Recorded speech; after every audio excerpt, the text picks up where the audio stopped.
Hello. Look at that. 1 minute early. Can you guys hear me okay? Let me know. I'm going to give people, because we're sending out awesome. Hey, the more you can join us, the longer you can join us, the better, because you'll get to hear, you get to ask questions. I will save time at the end to answer questions. I got some people joining us here. It'd be cool to see them live. Very, very cool. Misty, good to see you here. So I can't see everyone's name here unless you register with StreamYard or whatever it is, but I can see some of your names. I see Kathy's name. I see Misty's name. I love it. Awesome. Awesome. Good to see everyone here. Um, I am so pumped. This is my favorite time. It takes quite a bit of energy to do this, and but it's super super fun, and I get to share something that it took me a long time to figure out. Oh, I see Sloane's name. Very very cool. Ricky is ready. I love it. Um, so where is everyone as people join? Where's everyone located? Because we usually have a pretty cool distribution of locations here. Christian, good to see you. Maureen, I love it. Let's see here. So everyone's got this link. I wonder if it, there we go, live here. So my team, I have Aussie here live.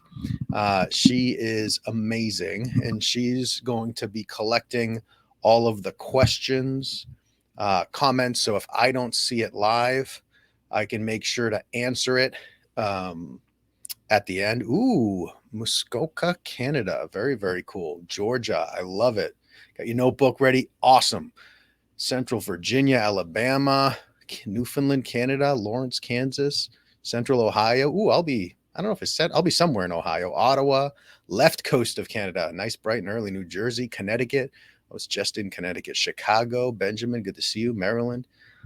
Very, very cool. Lancaster, Denver, Odessa, Texas, Northern Michigan, Central Virginia.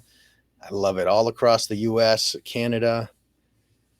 Good to see you, Jeff. Colorado, very cool. Toronto. Ooh, I love Toronto. I love it. I love it. All right, so we're going to get started in a few minutes. We just sent out an email to folks to let them know where we are. So we will. Oh, my wife just. So today is my anniversary as we're recording this live. It's my wedding anniversary. And my very understanding wife just tagged me in a post on Facebook, and I have ADD big time, ADHD big time. So it's going to be fun, because now I'm going to get all the notifications.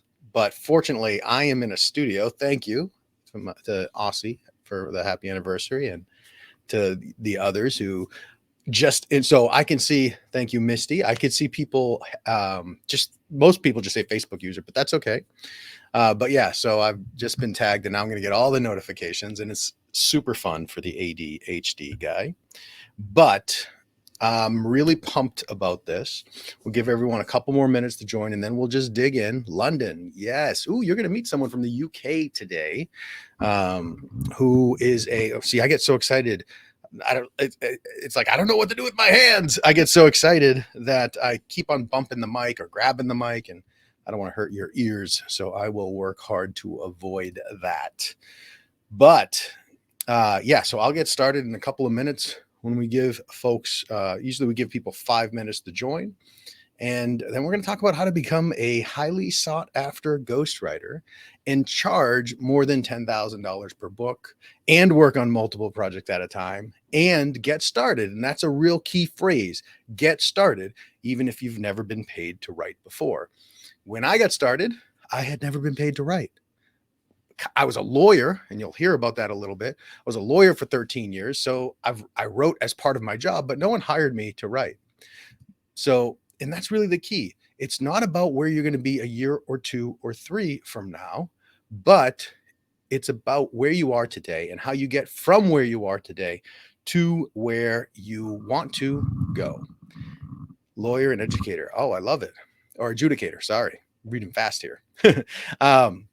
So I'll get to see your comments here.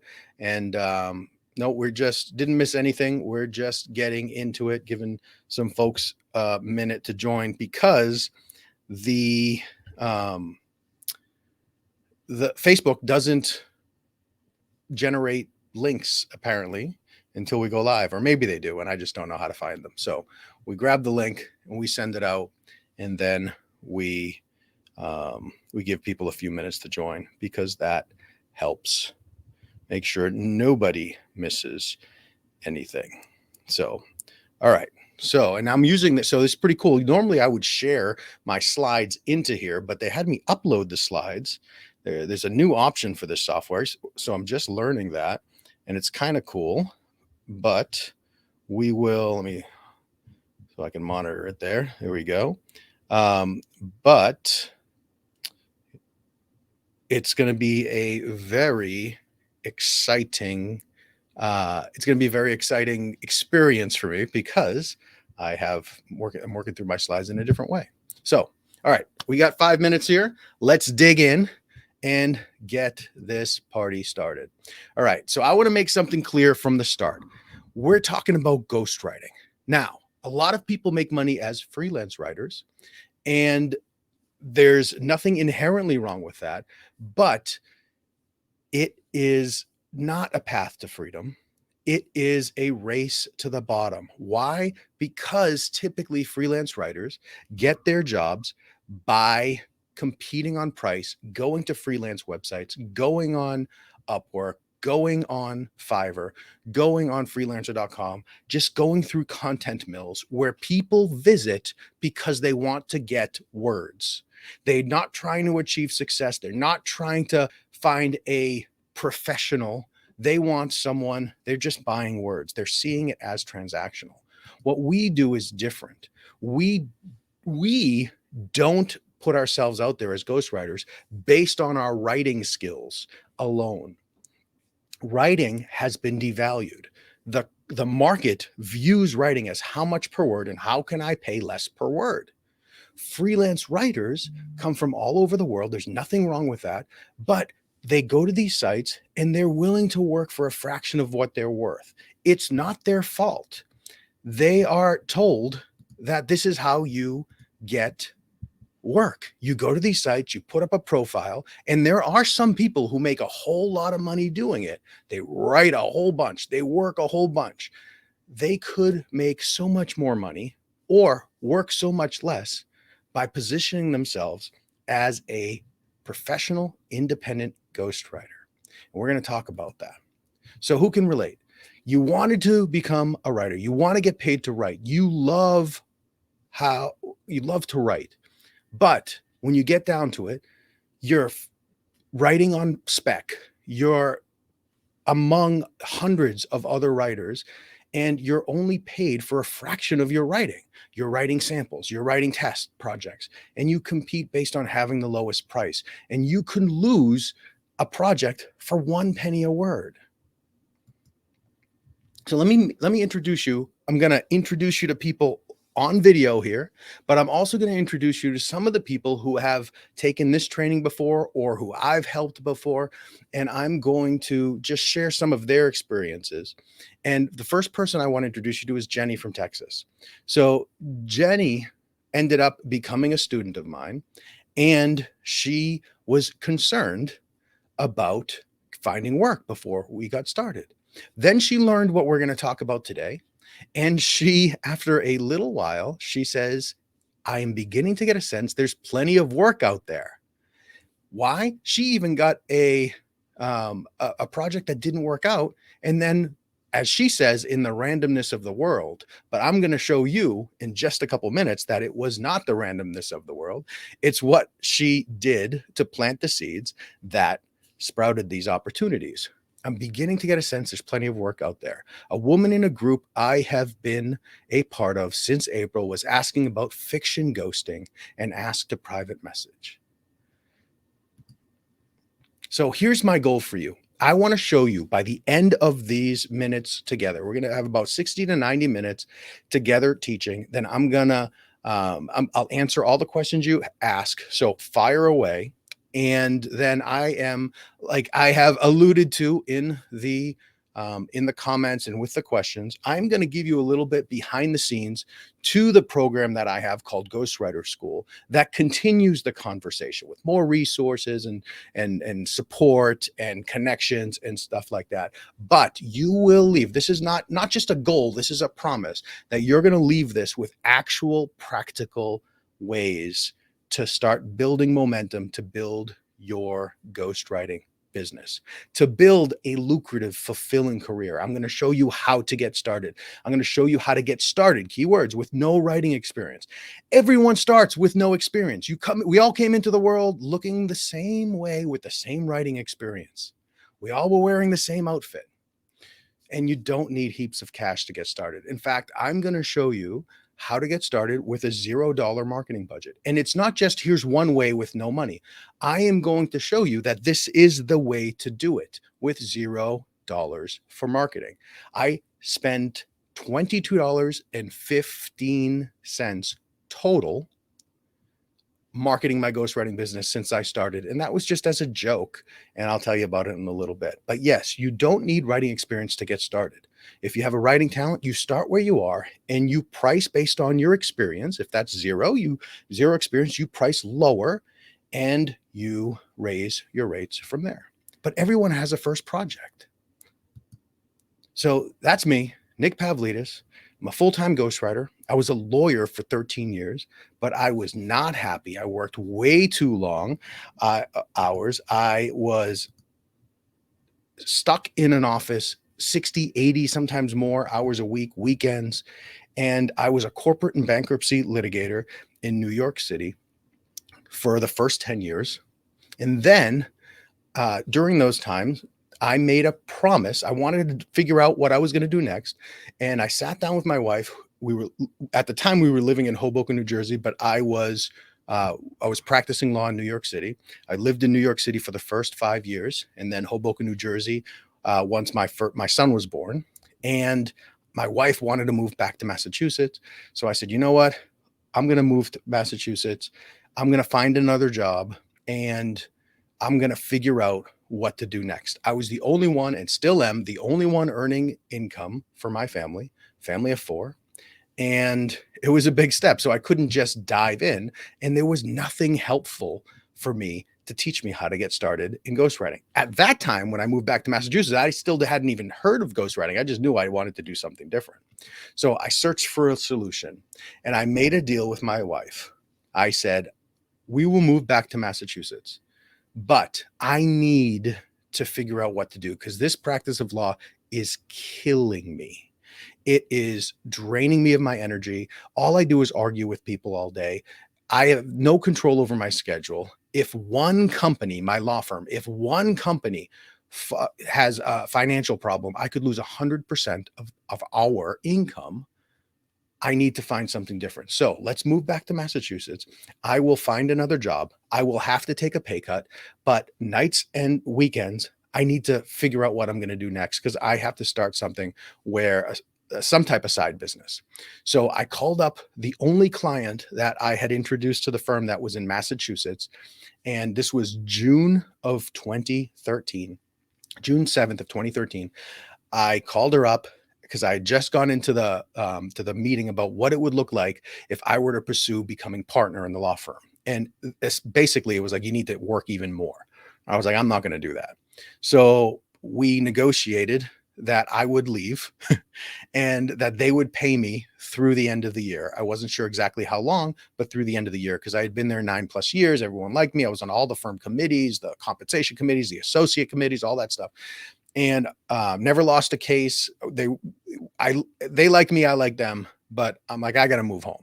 So I called up my client and I said, hey, I need you to hire me. And she said, I can't hire you. I don't have any money to pay you. I said, well, I know how much you pay lawyers, and I can save you a whole lot of money. But here's the thing. You don't have to pay me till next year. I negotiated with my firm. They're going to pay me through this year. You don't have to pay me till next year. And you haven't set that budget yet. So that's number one. Number two, I don't care what you pay me. And she, like, and I said that I don't care what you pay me. I trust that you will pay me something fair. I just need to take care of my family. I don't need to get rich off of this job.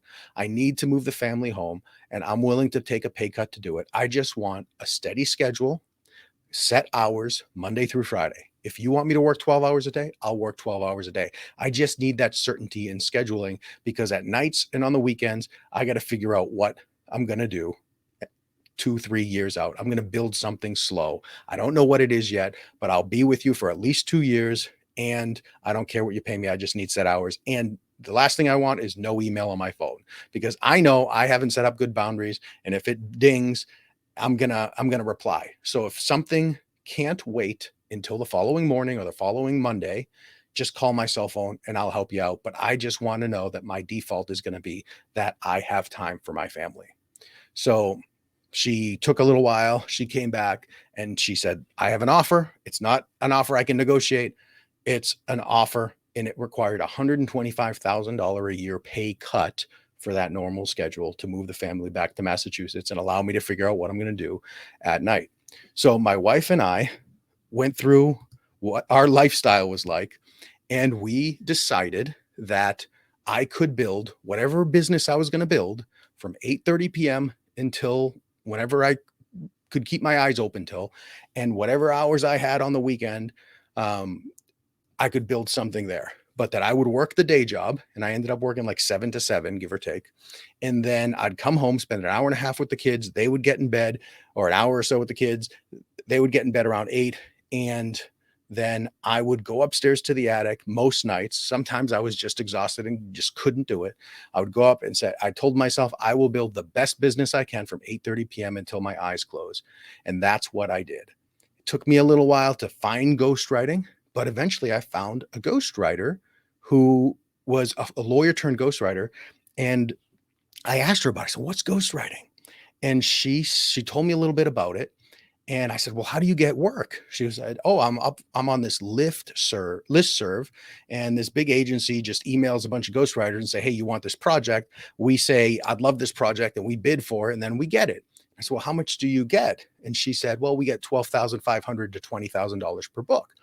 So I said, oh, well, that sounds like that math could be a decent income if you could write enough books. But I don't like the idea that you're relying on a list serve to send you business. So maybe there's a better way. And if you're getting 12,000 to 20 for this huge agency, that had big budget books, what if I could find the work on my own and do the work on my own and get those big budget books myself?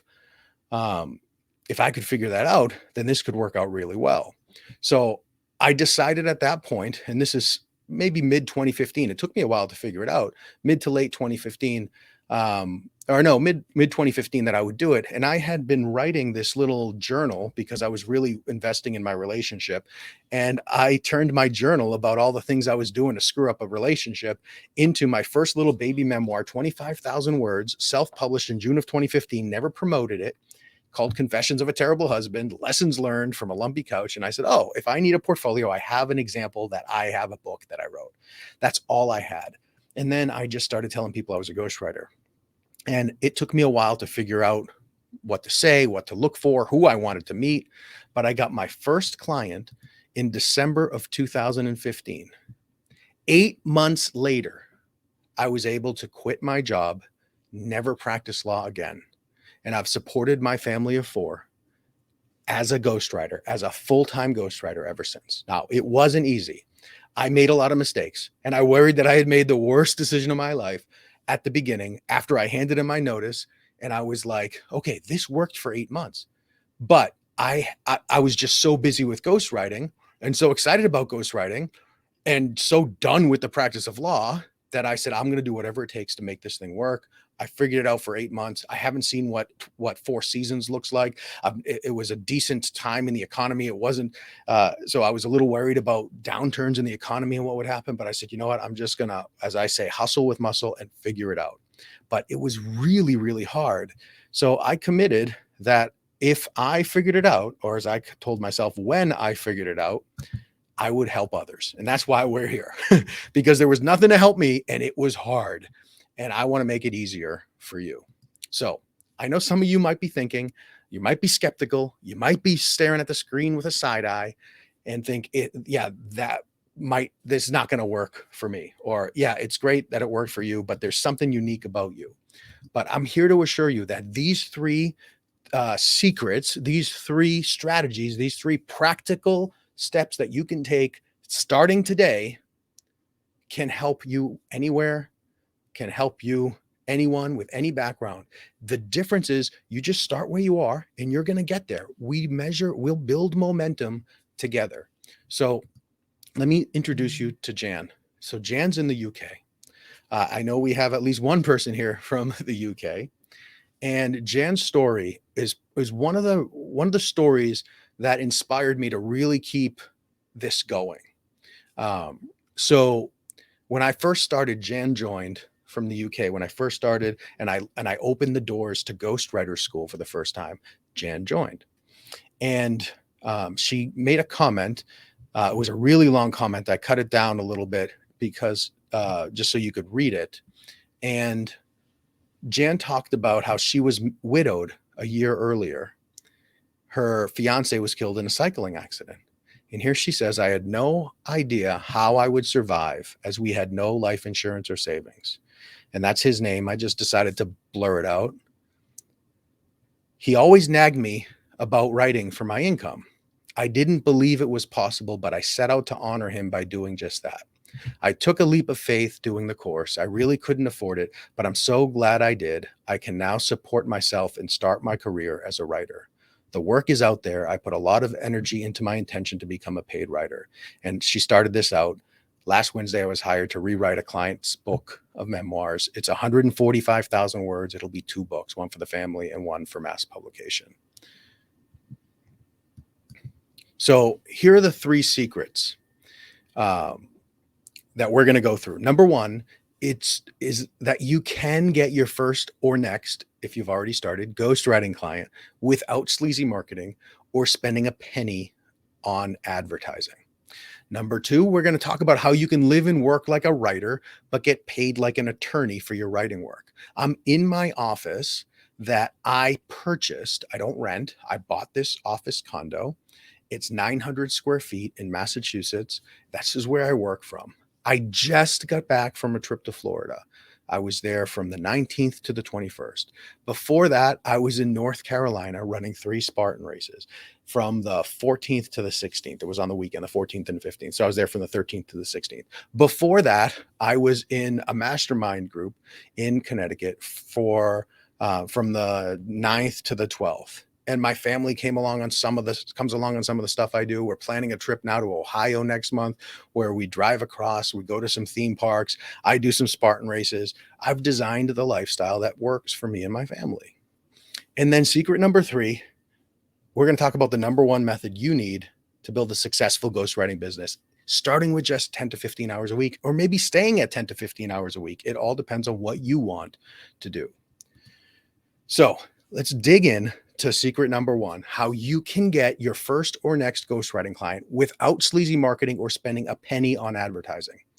And really, this all starts, the road to success starts with 1 client. Now, here's the thing, and this is one of the most challenging things to believe for people who think, I don't have a network, I'm not connected, or any of those, I can't do it. I've helped thousands of people through the podcast, through these free trainings, and hundreds of people in Ghostwriter School. About 250 or so people have joined me as students. Your first ghostwriting client likely already knows you or is no more than 3 degrees of separation from you. So you know them, you know someone who knows them, or you know someone who knows someone who knows them. I don't care where you are in the world. Your first ghostwriting client, this isn't going to be the $50,000 project. Although I had a student recently get their first project that was $20,000, another one at $17,000. I've had them at $15,000, $12,500. We'll talk about pricing in just a bit, but you likely know or are just a couple of degrees of separation from your first client. How? You need a system. And I put together this system. I figured it out and then perfected it since then. And I teach my students. It's called the invisible marketing machine. So here's how it works. It's almost too simple. It almost seems too simple. The first thing you need to do is to let people know you're starting a new career or side hustle as a ghostwriter. Now, let me give that a caveat. If you have a job where you can't publicly say you are starting a side hustle or you're starting a career or you're friends with your boss on Facebook or whatever, you want to do this in a safe space. So if you're at a party and someone asks you what's new and you don't say, well, I'm really excited, I just started a new business as a ghostwriter, then picture me with a real angry face, because if you say not much, same old, no one's going to know that you're a ghostwriter. But if you show them that you're excited about your new business or that you're growing your business, if you show them that if you take a professional approach and you come across and say, I am building a business as a ghostwriter, it's going to stick in their brains. There's been statistics, 80%, 81, I think is the latest percentage of people who want to write a book, but they're not going to do it. How many people do write a book? There's 6,000 or 7,000 books published every single day, if not more. The last time I checked, that number is what sticks in my head. But there are millions of books being written, and there are more than millions. There are millions and millions and millions of books not being written because the author doesn't have the time or doesn't have the talent or doesn't have the commitment level to get it done. They need help. So the invisible marketing machine starts with one client. How do you get that one client? You let everyone you can tell know that you're starting a career as a ghostwriter. It sounds super simple, but that's why it works. So if you want this to work for you, feel free to go to your Facebook profile if it's safe, or Instagram or TikTok, whatever you use. And I guess you can't write on TikTok, but post, I am so excited to start my new business as a ghostwriter. So many people have dreamed of writing a book, but haven't because of the lack of time or talent. I can't wait to help them share their stories with the world. So if you post that, or if you tell people that consistently every single time someone asks you what's new, tell them that. That's how you start getting this. You know what? My cousin's a realtor, because they might ask you. That's a conversation starter. When I was a lawyer and people said, oh, what do you do? I'm a lawyer. Oh, what kind of law do you practice? Corporate litigation, bankruptcy litigation. They'll say, oh, that's nice. And then try to think of an excuse to leave. When I say I'm a ghostwriter, they say, wow, what's ghostwriting? Tell me about that. It's a conversation starter. You're memorable. You stick in their brain. And when they're out 2 weeks later and they're at a networking meeting or they're at work and someone says something about a book, be like, you know what? I met this lady who's starting a new ghostwriting business. I didn't even know that was a thing. Ghostwriting, what do? Well, they help people write books. I don't know exactly how it works, but they help people write books. You should give me their contact information. This happens. This is how first connections for people with no experience are made. And if they connect you and you have no experience, you just be honest with them. This is my first project. I just started. I love writing. I've written all my life, and I just had some training. And I'm just committing to making sure that I help people write books that they love forever. Well, how do you do it? Pretty simple. If someone hires you to write a memoir, you go and you buy How to Write a Memoir book off of Amazon. You get the one with the best reviews and you follow that system and walk your clients through it. You're a good writer. You have a system. You can do it. It's really, really simple. That'll be better than 90% of the books out there, because most people do it without a system. But you're a professional. You're going to do it with a system. It sounds super simple. It almost seems like cheating, but you are serving your clients so well by doing that. So once you get that first client, don't charge anything crazy. Between $5,000 and $10,000 for a full book is fine. I charged $3,400. I had no idea what to charge, but it really doesn't matter what you get paid for your first book. But I want you to charge at least $5,000 for your first book. Why? Because then that person's committed to the process. Keep those questions coming, by the way. They are awesome. So think $5,000 to $10,000. I've had people charged $20,000 recently. You'll see the screenshot later when he posted about it. $17,000. I've had $15,000, $12,500. These are more in the nonfiction world than some of the fiction world, but $5,000 to $10,000 for a fiction book, perfectly fine. Even for a nonfiction book, it's not the end of the world. I charge $3,400, but it doesn't matter. It's not what you charge for your first book. It's what you do after that. And you get more value than that. You're building your portfolio, your experience, your confidence, and your connections. And it starts the clock for referrals, and you raise it next time. And you know what? $3,400 is not bad. You're getting it. You get paid to learn. So let me tell you a story. My first client, I had no experience. I had no portfolio. I had no referrals. I had some wavering confidence, but like other successful ghostwriters, I built my reputation and experience over time. Now, how did I do it? I developed relationships in person and through social media, like Facebook groups, to connect with the right people. And many of my students are doing the exact same thing. So Marie from Utah. Marie joined Ghostwriter School in August of 2020.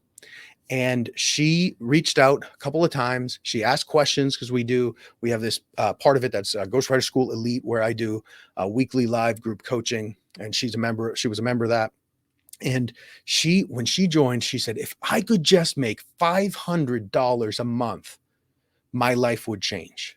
Just $500 extra a month. And if I could do it writing, that would be amazing. So she asked me some questions. We answered her questions. And in November of 2020, I want to say I believe it was less than 3 months, but I think it was late August when she joined. Less than 3 months after she joined, she sent me a message. I have to share some amazing news. My first book proposal, ghostwriting an approximately 200-page ebook for $6,000, was just accepted. And I have another great prospect in the pipeline, proposal going out next week. Yes. So let me reflect on this for a second. All she wanted was $500 a month. It took her 3 months. So this isn't a get rich quick scheme. In fact, the best ghostwriting businesses take a little time to develop because you want the right clients, the ones that free you up to be able to get the next clients. We'll talk about how to do that in just a minute. And if you need money today, you can go to Fiverr and make pennies. You can go to, if you're new, especially, you can go to Fiverr and get pennies. You can go to Upwork and get pennies, but you're going to be working a long time for not a lot of money. You're not going to have any time to continue to build relationships and work on your craft and develop more and more of a positive reputation. So it took her 3 months. And then boom, if she didn't get a single additional client for 9 more months, that $6,000 over those 12 months would be $500 a month. So I'm going to bring to the screen Kathy. Kathy is in the United Kingdom. And because it's really, really late, Kathy and I record these ahead of time. So we recorded just a few minutes of us talking about Kathy's experience. She was a ghostwriter school student. She still is, and she focuses on fiction. So we recorded this a few months back, about a year and a half after she joined Ghostwriter School and applied the stuff that you're learning today, the invisible marketing machine, and then the rest of the stuff we're going to talk about. So I'm going to add her to the stream, and then I am going to duck out for a few minutes. So Kathy is here. Kathy is joining me. She's in the United Kingdom. So we're recording this ahead of time just for a few minutes to talk a little bit about the invisible marketing machine, how you can go from not having ghostwriting work to having ghostwriting work come in, and how it works, have it come in without you having to do really anything once you get your handful of projects under your belt. So Kathy, I'd love for you to just introduce yourself to everyone who is watching, when you found ghostwriting and me, and some perhaps your concerns or your objections or your self-doubt or whatever you were feeling when you were making that leap of faith to get started. Yeah, absolutely. As Nick said, I'm in the United Kingdom, so we're recording this a bit earlier, so I don't have to stay up till the early hours of the morning, although I may pop in. But yeah, I found Nick probably much the same way as everybody else here has. And it was like, I'd really love to do this course. It sounds so good. And ghostwriting, so up my street. I really want to do this. But I'm thinking, but who's Nick? I don't know who he is. You know, can he really teach me what I need to know? But anyway, it just felt right. I can't say anything more than that. It spoke to me. So I thought, no, I'm going to try this. I'll take a leap of faith.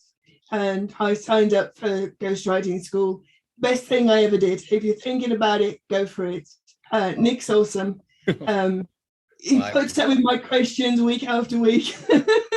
I love your questions, because your questions do a number of things. Number one, if you have a question, other people have questions. Number two, they show people who are just getting started, because you joined me at the end of April of 2020, right in the middle of the pandemic. Everyone's locked down, and Kathy comes along and decides to start a business.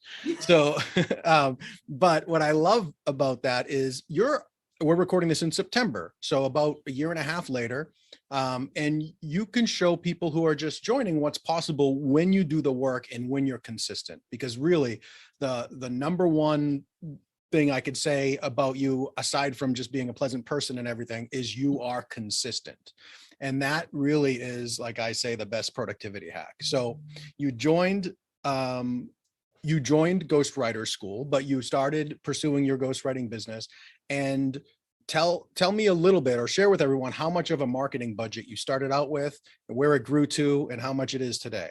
Like Nick, my marketing budget was a big fat zero, because I put all my money into the course. But just by getting on the Facebook, LinkedIn, whichever one you'll think, and showing up on there, join the relevant groups, join the writers groups, the book groups, answer their questions, be helpful. And they think, oh yeah, hang on a minute, Kathy was really helpful when I had such and such a question. And you stay in people's minds, and be consistent, keep showing up, keep posting. So people know you, and then they think, oh, I need some help writing my book, and Kathy springs to their mind. So yeah, be consistent, be a nuisance, but always be there. Yeah. And really, it's, you just go, you have a conversation, you're talking about things you like. In your case, for the first 6 months, you were really active, just having simple conversations with people. You built your business. Do you remember what you charged for your first few projects? And you're in the United Kingdom. A lot of people say, hey, does this work in the United Kingdom? Yeah. And other people ask, hey, does this work with fiction? And you write almost exclusively fiction, right? Yeah, absolutely. It can work anywhere in the world. But yeah, certainly worked in the UK. I think on my first project, I charged £2,000, which is low, but I was happy with it. I thought, I'm getting started. It's important to get your foot on that ladder. Yep. And get your first project, because then you can say, I am a ghostwriter, I've done this, and they refer you. I get most of my work from referrals, with people who are happy, who tell their friends and family that I know somebody who's a great ghostwriter, give her a call. Yeah, absolutely. Off we go again.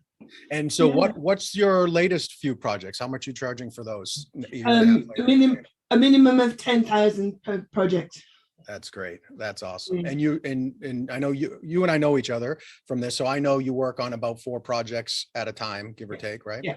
And you're scheduling out people. We're recording now September. You're scheduling out, if someone were to want to start with you, you can't start until what, December, January at this point? Yeah, end of the year. Yeah. That's great. I've got 2 projects that I need to get completed. October, November, so allowing a bit of time for changes and whatever. Yeah. And when you do that, do you find people say, oh, I want to, like, people generally wait in your world, say, okay, yeah, we can get started? Yeah, absolutely. Yes, surprisingly, they've already made their mind up, they want to work with you, and it's no difficulty for them to say, okay, we'll do it in a few months. Obviously I'll take a deposit to secure their place on my schedule. But they don't have to pay anything then until we're up and started, and we're actually writing. And many people have already waited 2 years, 3 years with the idea in their head, waiting a couple more months for the right fit. Exactly. Perfect. So now you're at the point, a year and a half later, when you got in, you weren't sure it would work or whatever. You took this leap of faith. You got started with a zero marketing budget. You charged £2,000. Now you're at a minimum of £10,000. And now I know from your questions and from our discussions that you're actually, at this point, you're looking to scale your business, something that you didn't even think was possible when you got started. No, absolutely. I mean, I would have been impressed if you'd have just said, Kathy, in 2 years, you'll be able to make enough money to live on. I'd have gone, yay, cool, fabulous. But actually, as you say, I'm now looking at how I can scale my business up and grow. That's excellent. Yeah. Well, Kathy, I appreciate you spending some time here, always giving to the community. It's been so great to celebrate with you as you're getting your projects, asking your questions. You're an inspiration to people all over the world. So thank you so much for joining and just showing how this invisible marketing machine, now you're getting referrals and you're not doing as much marketing. You still have that $0 budget. Absolutely, yeah. I'm still paying nothing for marketing. That's great. I don't see that changing. Yeah, and you're not out there, being an extrovert, screaming, public speaking. You're just having simple conversations. Yeah. If you just say to people you're a ghostwriter, they're intrigued. You've already got them hooked on the line. It's almost too simple, right? Well, yeah. You can't possibly. How can this work? I'm a ghostwriter, and you can see the wheels going, and it's like, ghostwriter. What does a ghostwriter do? And you're in. That's it. And they go, yeah. Actually, I've got a book I want written. That's it. And off you go. Well, thank you so much. That's amazing, Kathy. I can't wait to celebrate as you scale and answer all sorts of great questions in our weekly chats. And absolutely. Thank you so much for joining me. Yeah, that's great. Very welcome. Thank you very much, Nick. Much appreciated. I mean, how awesome is Kathy, right? Christian, I love that. Yeah, absolutely. Right. So Kathy is just, she is one of my favorite people in the world, and she always gives back to the community. You'll have seen her in the group, likely answering some questions if you've been there for any period of time, and she's just amazing. So I just love featuring people, and you know what? I can say it, but I want to show you how to, how other people are doing and getting it in their words. So let's talk about secret number 2, and then I'm going to introduce you to another one of our awesome writers in the community. So this one is how you can live and work like a writer, but get paid like an attorney. Now, remember, your first client won't necessarily pay you much, but right now, I want to share with you the secret behind being a writer and getting paid like an attorney, or even way more than one. Now, remember, it all starts with one client. Then you earn their referrals. When those clients start celebrating with their books, or when they start talking about their books, and that's one thing that we do with our clients. You are more successful as an author when you start talking about your book early and often. So I tell every one of my clients, tell everyone you're writing a book. You just hired me to help you write the book. You're going to do it. I'm going to make sure of it. So go tell people you're writing a book. Tell them what it's about. Get their feedback. Get excitement. And you know what happens? They start talking, hey, I'm writing a book. And their friends will be like, how do you find the time to write a book? And you know what? They say, I'm getting help. So ghostwriting used to be something people don't admit or talk about, but now it's something that many people, especially in the nonfiction world, but also even in the fiction world, they're almost even proud of. I'm investing. I want a really good book. It's my stories. It's my systems or whatever it is, but I want to make sure it is as good as possible for the reader. So I hired someone who's an expert, who studied how to do this stuff, or who's growing a ghostwriting business to walk me through how to do it. And we don't do all the writing for every project. Sometimes it's co-writing, sometimes it's coaching, but either way, we get paid and they get a better book because we make sure of it. And when they start talking to people, they say, how are you doing it? They said, oh, I got someone to walk me through the process or coach me through the process or help clean up my messiness because I'm not a natural writer and I want to make sure this story comes out great. Oh, I've always wanted to write a book. And they say, I'm happy to make an introduction. I get referrals many times before I even start writing with a client because they start talking about their books and their colleagues, their friends say, how do you do it? It happens all the time. So that first $5,000 or $10,000 client, that's just the first client. So this secret is how to go from that one client all the way up to $15,000 or $30,000 or more per book. But even more importantly, It's how to design it around the life you want. And I'm going to show you someone who designed. I'm going to introduce you to someone who did this way better than even I do it, and she's just amazing. So let's talk through it. So step one, you need to work on multiple projects at a time. Now I know that might seem nuts, but it's better for your client if you do that. Number one. It's better for you if you do that. Number two, why? Because the number one thing that kills any service business, ghostwriting or otherwise, is a gap in work. It's not the inability to get clients. It's these ghostwriters, they go and they say, oh, I'm a ghostwriter. And they say, great, here's the first project. They get paid $5,000. They're so excited. They're like, I'm going to finish this thing in 60 days. They put their head down, they close off the world, and they get their book done. Their client loves it. And then they look up and they got nothing to do. So you do not want that to happen. It's not good for your clients. Number one, it's not good for you. And what happens when you have that gap in work? You have to go back and get a second job or go back to your day job if you end up going part-time. So we don't want that. So number one, you need to avoid, once you start building momentum, right now you'll have a gap in income because you don't have a client if you're just starting. But once you get the ball rolling, you need to avoid those gaps in work. So you work on multiple projects at the same time. How do you do that? You commit to your clients. We're going to write this book in 4 to 6 months. Sometimes I even say 4 to 9 months. And I set that expectation from the front. I say this extended timeline benefits you because it's true. It gets them talking about their book. The number one project, that the problem that writers have, the biggest mistake they make is that they write the wrong book. So I say, I'm here to make sure you don't write the wrong book. The number one mistake is they write the wrong book. It doesn't lead them where they want to go, especially in the nonfiction world. And I say, I'm here to make sure you write the right book. Number one. Number two, biggest mistake is they hide in a corner for 6 months and they show up and say, hey, I wrote a book. And everyone's like, what are you talking about? You wrote a book? And then no one actually cares. So their book isn't successful. So we get them. This gives you the opportunity to talk with people about your book, to interview people, to incorporate other people into the process, to get more people excited about your book. And you work on these projects concurrently.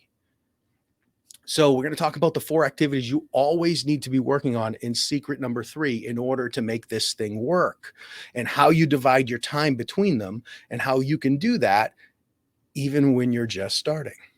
So you have them talking about their book. So they're talking about their book. That starts people start thinking about you because they're thinking about you, and you could get those referrals. And this, when you tell clients 4 to 6 months or 4 to 9 months, they're even more likely to move forward than if you say I can get it done in 30 days. So many times these people can write, or they can write okay, but the thing that's holding them back is finding the time to write the book. So if you say, yeah, I'll write your book in 30 days, to them, that feels heavy. I got to get them all this information in 30 days. If I could do that, I would have written the book myself, or at least gotten the first draft and then just sent it to an editor. So number one, you work on the project. You say, this is fantastic. Our typical process is around 6 months. Could be for a fast project, could be 4 months. Some people choose to extend it a little bit. That benefits you for a number of reasons. Number one, it helps us make sure you write the right book, because the number one mistake people make is they write the wrong book. And then the worst thing that can happen if you wrote the wrong book is for that book to be successful, because people are going to be like, I love that book. Come talk to me about it. You're not going to want to, because you're going to hate it. So you want to write the book that you're going to be excited about 3 years from now. So it's going to take a little bit. It's going to take a couple phone calls with us to make sure that we write the right book together. This number 2 mistake is that nobody knows about the book. They sit there and they hide for 6 months. They come out with a book and no one's there to support it. No one's excited about it. No one's pre-ordered it. No one's bought it. So the book flops. So this gives us this 6-month time frame or so. This gives us the opportunity to get you talking about the book, getting feedback to make sure the book's even better. And we work together. And this way we can fit this into your schedule, because I know you're busy. And over this timeline, what I do is I work on multiple books at a time. So I work on 2 to 3 books at a time. This allows me sometimes 4. I mean, me personally, I'm working on like 10 books right now, but I have some help. So this allows me to not have a gap in work, to serve people better, and to be able to help everyone build momentum, to position you for success. So I work on multiple books at a time. You get an extended time period. It works for everybody. And the connections I make with other authors, I get to use to help you as well. So when I connect with their agents or their publishers or their marketing people and I see what works for their book, I can help add even more value to you. They love it. Step 2, raise your price with every new project. So, for example, if you get $5,000 for your first book, you're going to do a great job, you're going to commit to it, and then the client's going to be really excited, maybe even offer a testimonial. Sometimes it's anonymous. You just put, marketing book or coming of age novel or whatever. You have a happy client, you might have a testimonial, and you might even have a book to showcase. They'll give you an acknowledgement or they'll put you on the cover. I typically get an acknowledgement. When you find client 2, you ask for 6,000 or 8,000 or more. You have an example. Sometimes you can share it with them. Sometimes you don't. And it's okay, because if you say, I have an NDA, but I can tell you this is what the book did, and people are fine with that. They trust you. Or some clients won't let you put their book on your website as a portfolio piece, but say, hey, I don't want to promote this. But if someone asks me for a writing sample, can I share the book privately with them and just say there's an NDA, but they allow me to share this privately. I help them with the writing here. So please, they allow me to share it with you for you to review. So you can share sometimes with people privately. I have a couple of clients who say you can share things publicly. I have some clients who say you can share things privately. And then I have some clients who I didn't even ask, because at this point, no one asks me for writing samples. They go to Google Books, they search for my name, they see what I've been involved in, or they meet me through a referral from an existing client and they say, hey, I don't know, I saw what he's doing or what she's doing and they're crushing it. So whatever you did for them, I want it. But that happens. You build that over time. Client 3 could be 10,000. Client 4 could be higher than that. Like I said earlier, we have a client who started at $20,000. So you raise your price with every new project. But what happens is, especially if you invest in yourself, you can write faster and produce even better content. And this is how you increase your income exponentially. And when I say write faster, I don't mean type faster, although maybe you will. I mean, when you write your second book, it'll be easier. You'll be able to do it faster, even if you type the same, because you won't do as much research on how to write a good forward for whoever's writing the forward, or how to write a good introduction or whatever. You'll be through the process once or twice. So you're going to write the book faster. You can produce even better content because you're going to have gone through the process. You can demonstrate even more value to your client on self-publishing or publishing connections because you're going to have gone through the process. So if you charge $5,000 for your first book, let's just say your second book, you charge $6,000, $7,000, whatever. And let's just say you write 4 books a year. If you end up after those 4 books being able to write a book twice as fast, then you can double your income without even raising your prices. So let's just say you average 7,500 because you start at 5, you go to 6, you go to 8, and then you go to 10. You average 7,500 over your first 4 books, your first year part-time, which is very doable. Very doable from a writing perspective. Once you get that first client, you build up to that, and your first 4 books, you could possibly get within 1 year of getting your first project. I had way more than that after I got my first project. It took me a little while to get it, but then I want to say I was 6 or 8 books in when I not finished, but started some towards the finish line or whatever. And that's what forced me to quit. Pushed me out of the nest, so to speak. So if from 7,500 times 4, you made $30,000 your first year. If you don't raise your rates, even though you're at $10,000 by the end of the year. So let's just say you still average 7,500, just to make the math simple. And you can write twice as fast. Then you can write 8 books in the same amount of time that you wrote 4. Without spending any more time, you just produce it faster. So you can go from $30,000 to $60,000 without working more because you've invested in yourself. You've invested into writing faster and producing better content. Now, but that's not going to happen. You're going to be raising your prices. So let's say, just for math's sake, again, to make it easier, you double your rates and you average, you keep going. You go 10, 12, 14, 16, 18, or however it works out over the next year. You write 8 books and it's $10,000 to $20,000 and the average is 15. So you wrote 8 books at 15, that's $120,000 in the same amount of time because you raise your rates and double your production. So you went from $30,000 to $120,000 because you invested in yourself to write faster and produce even better content, raise the value, raise your rates. So that's what I mean by exponentially. When you increase the speed with which you perform and increase the value you provide and your corresponding rates, then you have 2 factors multiplying upon each other. So how do you do that? You need to be professional. I make it my goal for my clients to not just be willing to connect me with others, but to want to connect me with others because they know I'm going to make them look good. I tell people when I get on the phone with them that it's my job for you next time you see Chris, who connected us, for you to be like, whoa, where did you find this guy? I make sure that I show up to calls with a button-down shirt. I don't have the ghostwriter sign behind me. I have something like this: today a reader, tomorrow a leader. For some clients, I'll have their logo printed behind me. I show up like a professional. I have a whole bunch of these things. And I'm on time. I have good lighting. I present myself well. I speak their language. I make sure I get to know them. And how can I do that? Because I don't need to spend any time or money marketing. I can go deeper with these people. And and that makes them, I let them know, I plant those seeds in their head. I'm going to make you look good when you refer me to people. So they say, where did you find this guy? Now, I want you to approach Ghostwriter. If you show up late or you show up messy or you have dark lighting and they can't see you, you saw how Kathy looked. That's how she shows up to her client. That's super professional. So, and you'll see how MJ looks and you'll see how Kent looks later on. They show up professional. They build confidence. People pay based on the confidence they have that they're in good hands, and they refer based on the confidence they have. If you write a great book for somebody, you show up late and you have terrible lighting and you sound unprofessional, you're cursing all over the place, they're going to keep you as their secret. They're not going to want to share you with others. So I have clients who I love referring you because when I refer you to people, it makes me look great.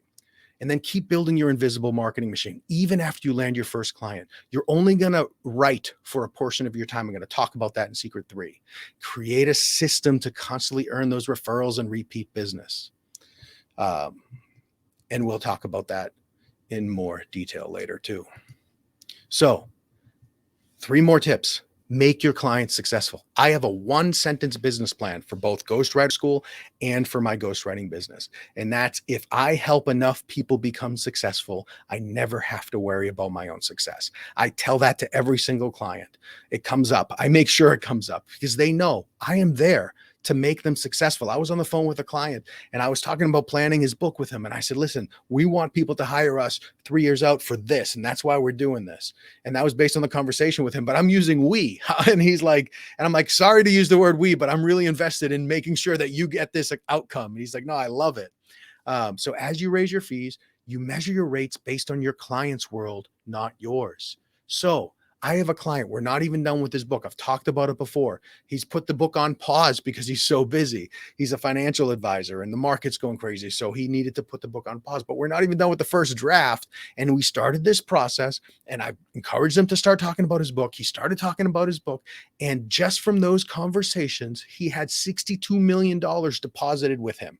What does that mean? He earns 1% per year for managing that money. That's $620,000 per year that he generates in revenue for his business because he had conversations for his book, because he hired me, because he got advice from a professional, because he got referred from a client. That client is like, every time I see this guy, he gives me a big hug and thanks me. And what would you expect to pay for $620,000 per year? $5,000? No. So when I can say, hey, I got this client's making $1 million, this client started this new company, this client went from working 80 hours a week to working 5 hours a week. Now you don't have those at the beginning, but you can make your client successful. This client was number one in their category on Amazon. This client, you'll build up your success stories. So when you're committed to helping them become successful in a real way, then you can use those success stories to get to justify part of your rates going up. And you sell your value, not the words. Clients pay for the results they believe they will get from your help. Now, I say that's a really important point that we don't want to take lightly. We don't want to manipulate them into believing they will get the results, but we want them to say, okay, what's your goal with this book? And we want them to do math in their head. Well, I want to get, so what do? I currently consult to companies. Okay, so what do you typically charge a company? Oh, $40,000. Great. How many clients do you serve?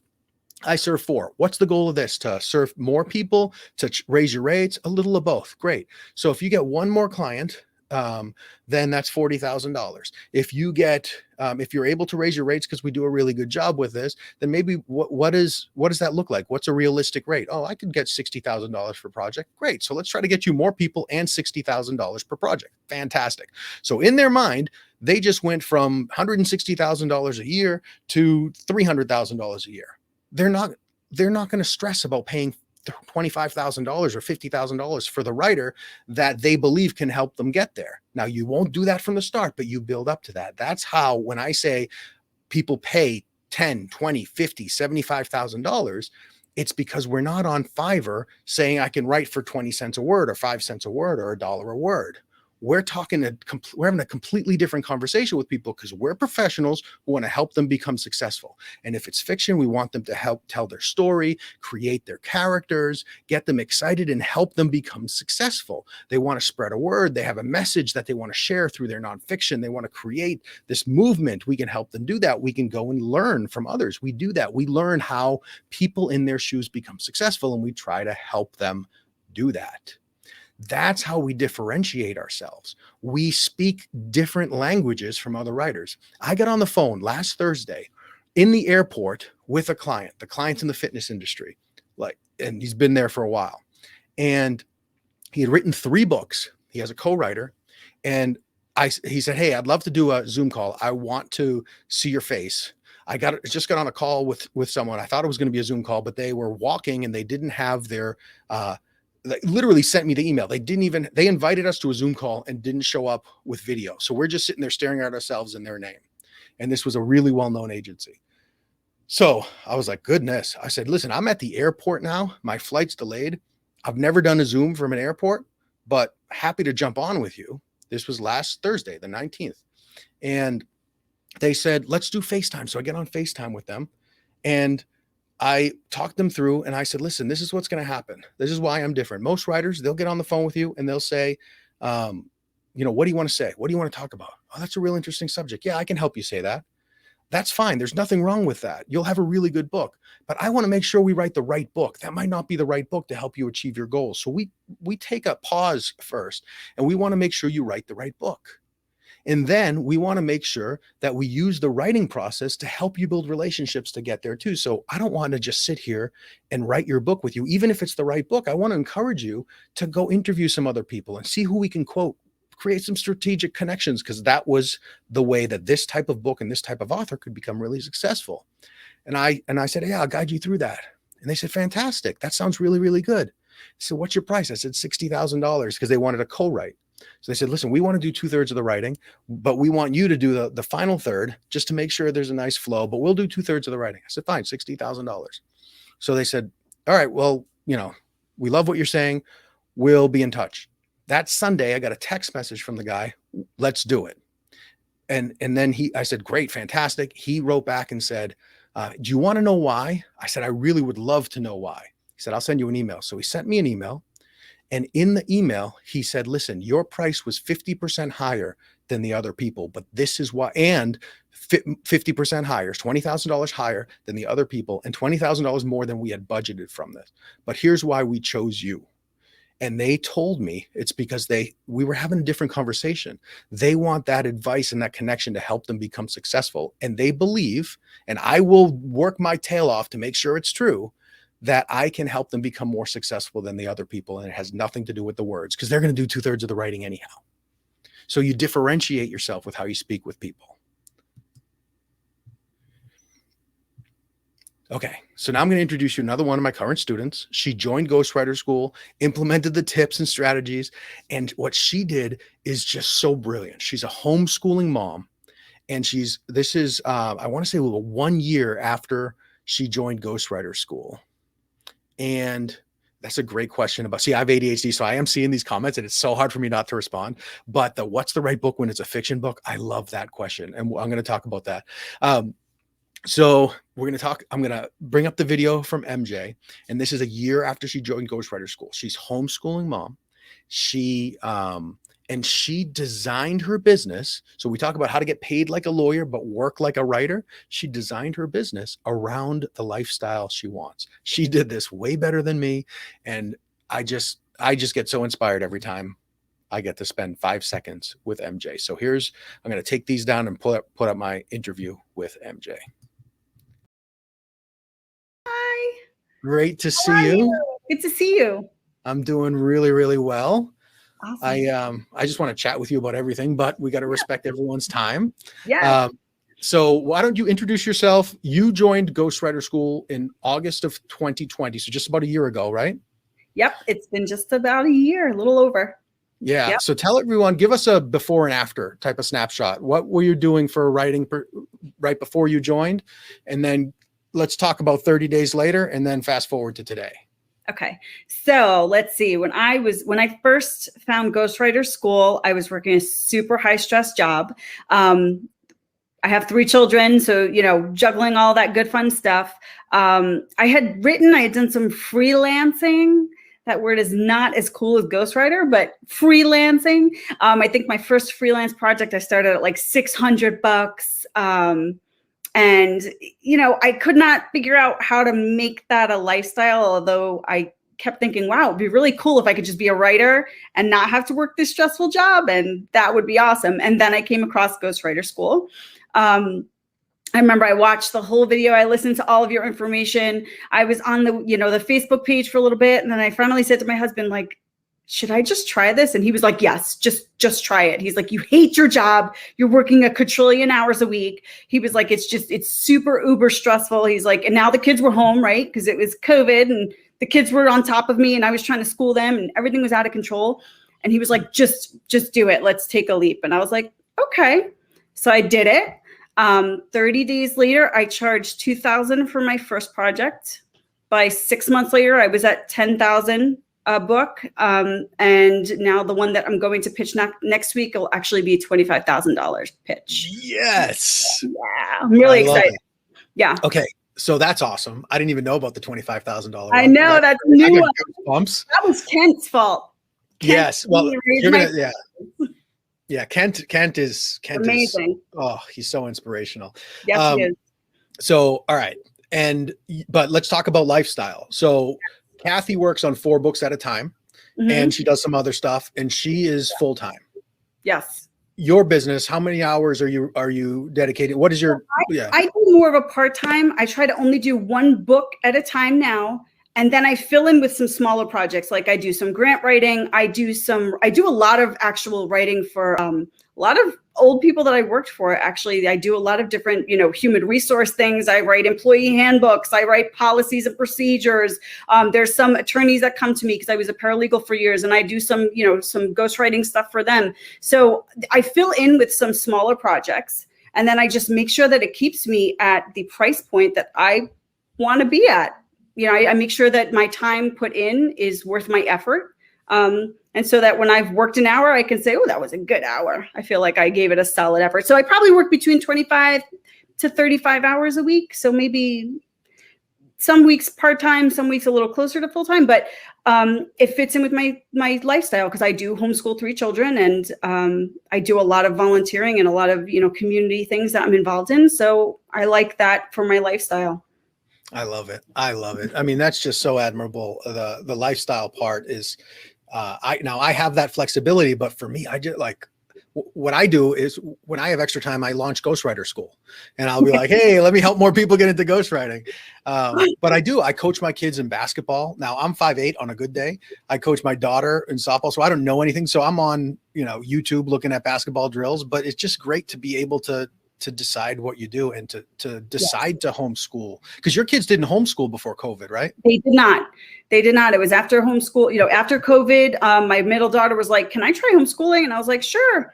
And then my little daughter this year, my youngest, my 9-year-old was like, Mom, I want to homeschool forever. And I was like, okay. And then my son actually just said it. He's a senior. And he was like, can I homeschool this year? I was like, sure. Once you have 2, I could have 30 more in the house. It's fine. Like, it's okay.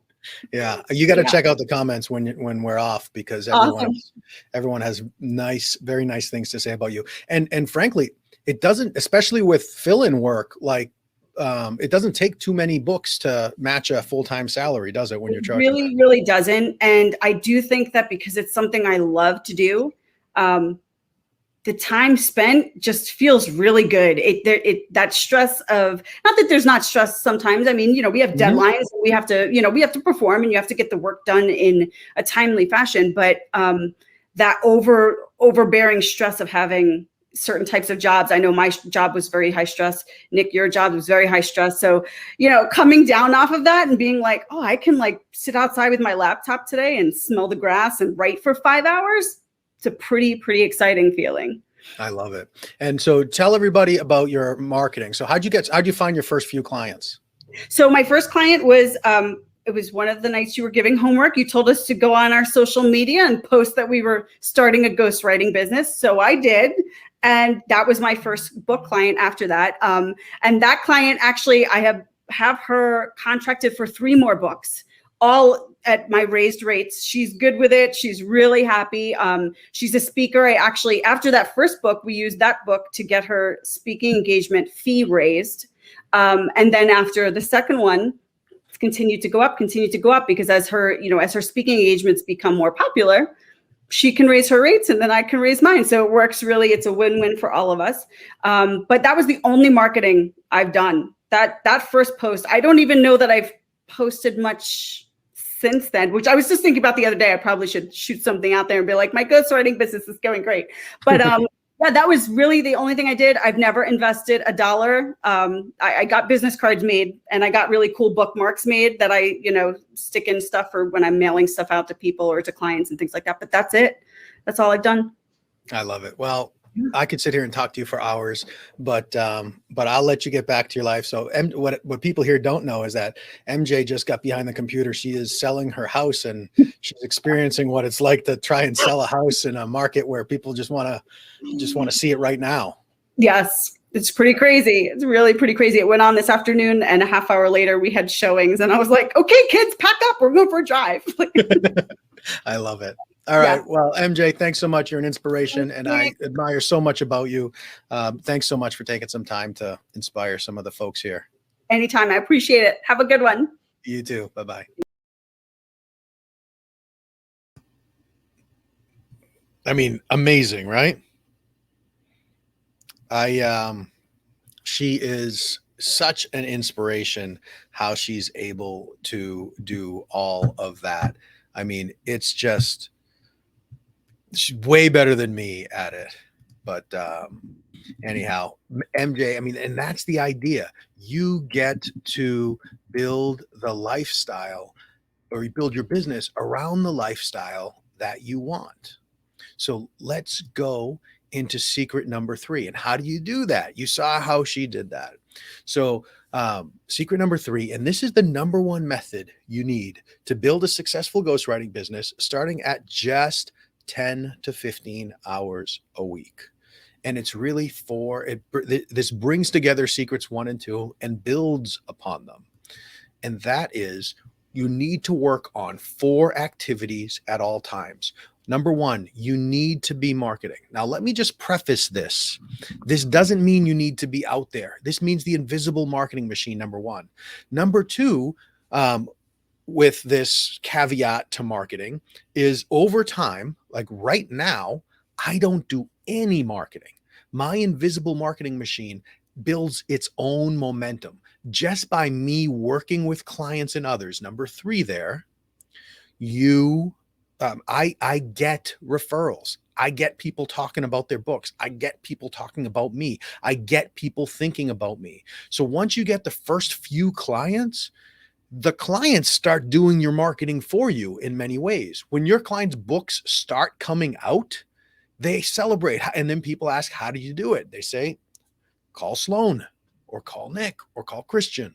So that number 1. So all of these things, when you're starting out, you need to be more intentional about the marketing, the invisible marketing machine. So you saw what Kathy did. She did some virtual networking groups.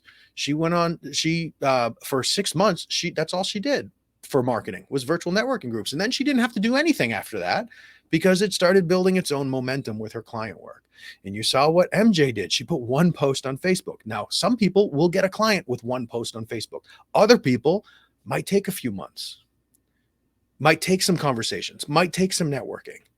But the idea is, I don't want you to go make money today by running to Fiverr and getting paid pennies and having to go on this hamster wheel for the rest of your life in order to keep up or make money.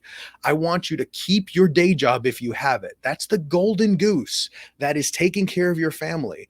And it gives you the freedom to act out of strategic direction rather than out of desperation when it comes to your writing. So number 2, you need to be investing in personal and professional growth. That doesn't necessarily mean investing money. Some people join Ghostwriter School. I love that because I get to help more people. But you're doing it right now. You signed up for this free training. You're learning. This is both personal and professional growth.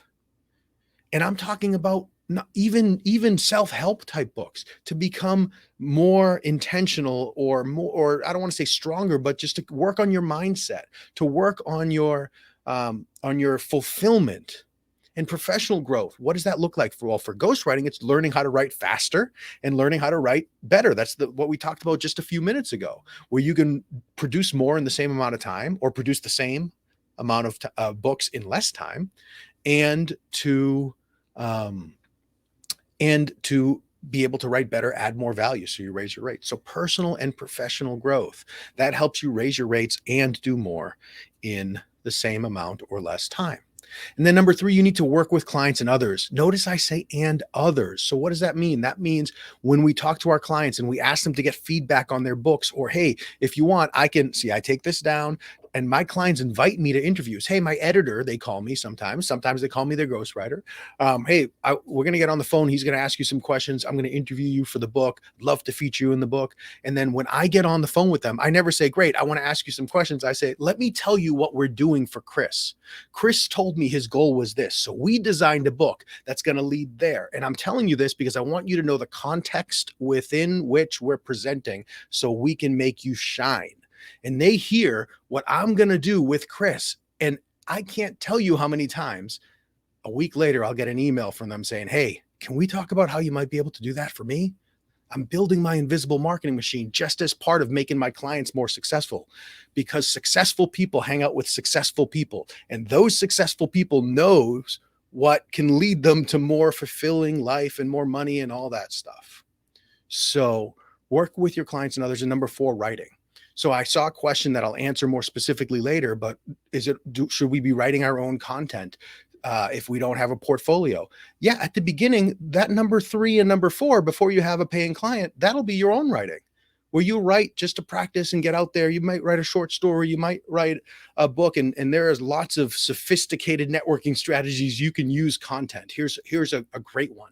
If you want to write for the, let's just say you want to write for realtors, you could literally Google "write for us," WRITE for us in quotes, and then real estate. And what you'll find is millions of websites that are real estate related that accept guest posts. You look at a couple of those, and let's say one has a really cool looking name and the website's pretty snazzy. And you say, oh, great, Real Estate New England. I have no idea. I just made that up. So you say Real Estate New England. Great. You reach out, you see their requirements, you reach out to them and say, hey, I'd love to write articles about tips from realtors on how to sell in a hectic market, and give me your best tips. And I'll feature 4 realtors from around New England. And they say, that sounds great. So then you reach out to some realtors in the area who do a lot of marketing. You see the ones who are really popular on social media who don't have books. And you say, hey, I'm a ghostwriter. I'm writing an article for Real Estate New England about tips on how to sell. I noticed that you have a really, really good social media following. I would love to feature you. All you need to do is answer one question. If you want, I could do it on Zoom. It's probably easier to get on Zoom for about 5 or 10 minutes. We'll talk through this. Don't worry, I'll send you the article for your approval before it publishes, and I'll put a link back, assuming the site allows you to your website. Is it okay if I interview you for this article on Real Estate New England? They're going to be like, absolutely. Some of them might say, yeah, can you send me the question ahead of time? Maybe it works better if I respond in writing. Fantastic. So you do that to 4 realtors. I'm a ghostwriter. I'm writing an article for this site. Can I feature you? They say, okay, now you have multiple points of contact with them without having to be an extrovert. You reach out to them over email. Subject line says, can I feature you? Real Estate New England mag, can I feature you? And you have multiple points of contact with them, and you can start a conversation. You just do that. You could write it for your own blog. You can write it for LinkedIn. You could write anywhere. You feature them on your website to get their attention, and you start conversations with them. People do this all the time. My clients do this with articles for networking, and I get to write the articles. I teach them this method. They say, great, let's do it. You want to do it for me? You write the articles. Fantastic. You do the networking, Nick writes the articles. So I give them a strategy. They grow their business. I get more money, and I get to write cool content and meet these people. So you do your own writing. You could use that type of strategy, or you could just write your own articles that you use as a portfolio, or both. So you got to constantly be doing this. The worst mistake you can make is to just put your head down and serve that client really, really, really well and not do any marketing. I know it sounds strange, not do any marketing, not do personal professional growth. But remember, we talked about how you work on multiple projects at a time, how it's better for them. You avoid that gap in work better that way. So how are you able to do all of these 4 things at once? Well, you need systems and processes. Now it sounds complicated, but at the beginning, the systems and processes, and even over the long term, it's simple. So how do you build and fuel your invisible marketing machine? Want a system for that? Just tell people you're a ghostwriter. There's your system. Tell people you're a ghostwriter. That's a great starter system for that. You don't need anything more complicated to start. Number 2, continuously raise your speed and your rates. That's personal and professional growth. You write faster as you get more experience. It'll happen naturally. And then rates, you raise your rates as you add more value, as you get more success story, and so on and so forth. So you work with clients and others to do the work well. You need a system for that. So you need to make sure at the beginning of the conversation with people, you tell them how you can feature other people in your writing to get feedback on your writing, and to get advocates for your book and whatnot. You need a system for referrals and repeat business. So when someone hires you for a book, how do you get them to hire you for book number 2 and articles? When someone hires you for articles, how do you get them to upgrade to a book? And how do you get referrals? We talked a little bit about that earlier, where the conversations that I was talking about get me referrals before I even start writing sometimes. So how do you avoid the biggest barriers to making real money as a ghostwriter? Well, you need to manage your time and consistently do those 4 activities. You need to make sure you're gaining your clients' confidence. You could do everything right. If you show up looking like a slob, they're not going to be confident. You need to work on multiple books at a time. If you get desperate, you push and you go to Fiverr, or you do, and I keep knocking on Fiverr. There's nothing inherently wrong with Fiverr. I'm just trying to explain that we are doing something completely different here. You need to raise your rates. Some people hesitate. It's hard to raise our rates sometimes. Sometimes we raise our rates and we're just like, oh my goodness. And then our client's like, yep, no problem. And then we think, I should have said more. You need to increase your value and your speed. Remember my 1-sentence business plan for both Ghostwriter School and for my Ghostwriting Business Authority Ghostwriting. If you help enough people become successful, you won't have to worry over the long term about your own success. And you need to do that over and over and over again. Over time, just like I was talking about, working with clients and others takes the place of marketing. Over time, these 4 activities, just the nature of your business as you build it, you won't have to be as intentional. But in the beginning, you got to keep reminding yourself of these things. So these are some of the processes we teach inside Ghostwriter School, just so you can have a sense of some of the helpful steps that you can take to fill in some of the details here, how to choose a niche you love. So where are you going to focus your writing? What types of writing? What types of people? What industry? There are different ways to choose a niche. How to organize your business. This can be LLCs. These can be how you organize your day, just how to get organized, how to market in your comfort zone. So how do you position yourself so you're in a situation to have conversations with the right types of people to lead to your invisible marketing machine growing and growing and building its own momentum? So how do you speak your client's language to close more deals? When they say, you get me, when they think you get me, they're more likely to move forward. How do you get clients to readily pay high rates? We talked a little bit about that. When I can tell one financial advisor that I helped another financial advisor earn over $600,000 a year before we're even done with the first draft, they don't care what my rate is. They want to hire me. How to earn referrals even before you finish. We talked a little bit about that. How to earn that repeat work over and over again. Book, book two, book, article, article, book, article, more articles. How do you do that? How do you write in your clients' voices? Now, this is something we'll talk about. I know we have these questions. How do you write in your clients' voices? This is one of the issues with ghostwriting that gets blown out of proportion, because we explain to our clients that we're trying to find the right voice for this.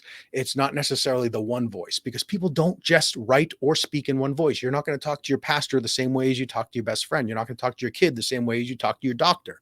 So what we need to do, and this is what I explain to my clients, we need to find the right voice for you to write to your ideal reader so you can achieve your goals. So we're planning all of this, and this is the written voice. We don't have the benefit of inflection, so we need to find the right voice. We're going to use your turns of phrase, but we want to make sure we're writing in the right voice. It'll be your voice, but you have so many different voices. So we just need to work on the right voice for this. And that helps them get over a concern. Is it going to sound like me, et cetera, et cetera? It gets over so many concerns, and they're predisposed to liking the content because we tell them, listen, the words are like the seventh most important part of a book.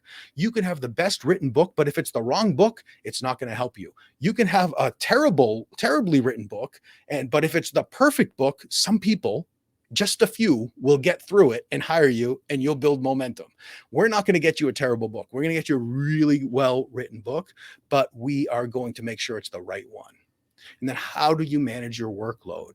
So how do you do all those four things and working on 4 books all at the same time? Well, when you get up to 4+ books at once, that's when those 1, 2, 3, and 4 start forming together. So when you have systems and processes to find, close, and impress clients, you don't need to spend a dime on marketing. You don't need to struggle to find clients. You can continuously raise your rates. I'm about to bring Kent up on the screen, and Kent has been really cool in that he's open about his rates with us, and I anticipate that you will be pretty impressed with Kent, just like everyone seems to be when they speak with him, rightfully so. And you can write 2 to 4 books at a time or more, but you can write 2 to 4 books at a time, even if you're working part-time, and you can build connections. That's key. You don't need the connections today, but you can build connections for both your ghostwriting business, but also you can use ghostwriting to help your personal writing too. Kent just released a book, and I have it on my desk right here. There it is. 18 words to live by. And I don't think he posted more than once on social media about it. We'll ask him about that when we pull him up here. But he just produced this book, and it just went gangbusters because he had built all of these connections that helped his personal writing too. And the income you make from ghostwriting helps you afford more marketing if you decide to market for your book. It helps you afford better self-publishing if you want to self-publish. It gives you connections with agents and publishers if you want to get your book seen by them. Ghostwriting is one of the best ways to fund and fuel your personal writing. So now this is important. Before you can get started, you need to set and defend your ghostwriting time. When you finally take more control over your future, when we take control over our future, we can find the time. For me, that was 8:30 p.m. till midnight after working 12 hours as a lawyer fighting with people all day. I was not at my best. But what was the alternative? Not to do it and just to stick there or quit when my family needed some income. I was the only one earning money. So I committed, I'm just going to build the best ghostwriting. Well, I didn't know it was ghostwriting at the time. I'm going to build the best business I could from 8:30 till midnight with 3% of my energy. And I would open it up from there. And how did I do that? I involved all the important people. I literally lost the fight. It wasn't a fight, but I told my wife, when can I work? Because I need to do this. I just can't be a lawyer anymore. And she's like, well, after the kids go to bed, you can do whatever you want. I don't care. So I said, all right, fine. 8:30 p.m. till whenever my eyes closed, I would do it. If I just said, I get home at 7 or so, I'm just going to go upstairs. It's going to be 6 months. I'm going to fight through it. Just deal with it. And my wife was upset and I get an extra hour a night, I would probably still be practicing law because she would be pulling back. I need more of you. I need more of you. And she would not be supportive of what I was doing. But just because I committed to just giving just whatever time that she would agree could work for me, she became the biggest supporter. And let me tell you, when that first check came in, she's like, how much time you need, buddy? She's like, keep going. So just be willing to start slow, be willing to start small, be willing to start when the time isn't perfect, when you have no energy, be willing to fit it in however you can and be honest with your clients and tell them, I am doing this and this is when I'm doing this. And I'm so excited to support you. I'm going to work my tail off. We're going to get the best book that we can and build that trust. And when the money comes in, when you choose your hours, when you work during those hours, when you protect your golden goose so you can move forward slower and not out of desperation, when those checks start coming in, time opens up. So now I'm going to bring Kent up on the screen. Here we go. Kent Sanders. How's it going? It's going well. How are you? I'm doing fantastic. Thanks for having me on. No, it's my pleasure. I appreciate you joining me. I wish I got to see you this week, but you've been traveling all. I love why we're not going to see each other. So we're not going to see each other because you just got back from traveling to see two clients, Wall Street Journal, USA Today bestselling authors with their book that has your name on the front cover, no less. Yes, it does. I was a little surprised by that. Pleasantly surprised, but nevertheless, I was really thrilled to be able to have my name on the book cover. Not really because it makes me like feel good or anything like that. It's just, it allowed me to talk about the book publicly. And I really wanted to support it because I believed in the book. I think it's a really important book. So to me, having my name on the cover was really cool because it allowed me to just be really public about it. Yeah. Yeah. So for those who don't know you, and I know you're like a celebrity here in Ghostwriter Growth Group, but that's funny. For those who don't know you, I'm a celebrity in my own mind. Well, can you share a little bit about your origin story, so to speak? Because I'd love to talk about where you are now. We can get there. But when you and I first, I mean, we had known each other for a little while, but when we first connected about ghostwriting, it was during a bit of a transitionary period, to say the least. It was. So I used to be a pastor in my 20s, and then I transitioned to being a college professor, really in my 30s, and did that job for about 17 years. And about 14 or 15 years into that job, and this has been about 3 years ago, back in 2019, I could really see where the higher education industry was going, but specifically our school. And I had honestly gotten really kind of bored with that job. Although I loved what I was doing, there wasn't really any new challenges. And honestly, part of the conversation for me and my wife was also like, there's a pretty low income ceiling on this job. And I had been doing some freelancing for a while. And I know MJ mentioned freelancing too. And the term ghostwriter is definitely cooler than freelancer. And, one of the things I love about Ghostwriter School is that you've taught us to just say, I'm building a ghostwriting business. And that phrase in and of itself, the term ghostwriter automatically makes people really curious. So once I took your course, and, I know that when I took your course, it was in the very early stages. I just started doing it. And I started telling people I was building a ghostwriting business, and eventually got my first client, and things just kind of built up from there. But really it was just the urgency that I was feeling at the time of, I have to do something. I've got to come up with a plan B. And fortunately, I was able to do that. And kind of a sad but ironic twist to this whole story is that the college that I used to work at, it actually closed this past month. So I would have been out of a job, basically, if I had not come up with a plan B. So I'll Wow. always be really thankful for you and Ghostwriter School for allowing me to do that. Well, I mean, and that's, I mean, you've, and for what people don't know, this is September of 2019. Ghostwriter School wasn't open. I had recorded some of the videos, and Kent emailed me. Maybe it was October of 2019. I remember you and I looking back at the Something like email recently. Yeah. And you're like, hey, listen, can you just let me in? Just let me give you, Please, yeah, just please, I'm begging. And I'm like, all right. So I forget what it was like $300. I said, sure, you can, it's like the first dollar on the wall of the pizza place or whatever. I said, but I was really nervous that, like, what if this only worked for me? It's super simple. I've done it over and over and over again. I've mentioned it to some people and they've used that, but I had never formalized it into the training. And I said, okay, sure, go for it. So you went in, and then when you got that first client, and I know you've shared it before, but your first client, you agreed to pay for editing. You had a Yes. $2,500 budget for editing, but your first client was $15,000, correct? Correct. Yeah. And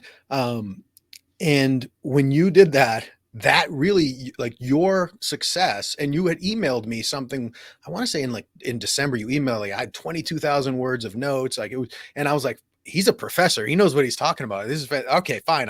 And like, you're the reason why I opened Ghostwriter School in April. That's crazy. Yeah, 100%. I probably would still be sitting on it, nervous that it didn't work. So I appreciate you so much. And so from your first book, so when did you land your first book? That was the beginning of 2020, give or take? It was. So let me back up just a little bit though.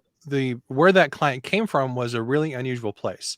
So you had talked about the importance of telling people you're building a ghostwriting business. Well, I hadn't even taken ghostwriter school. In fact, this was like a year earlier, where I had gone to a really small writing workshop in Northern Illinois that a friend of mine had put on at a library where she worked.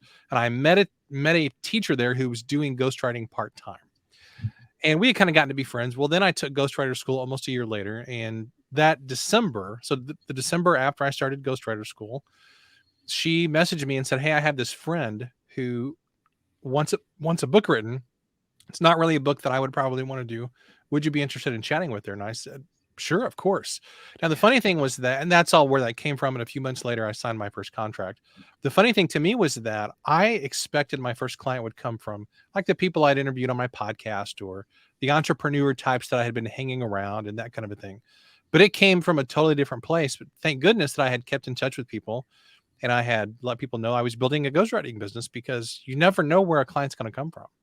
Yeah, absolutely. And I love that. Like, a lot of people say, oh, I don't have the network. That's okay. Not today, but your network is probably better than you think it is, first of all, because you just haven't had those conversations with people. It's like when what's it, the reticular activators, when you buy a car, you start seeing it everywhere. Right.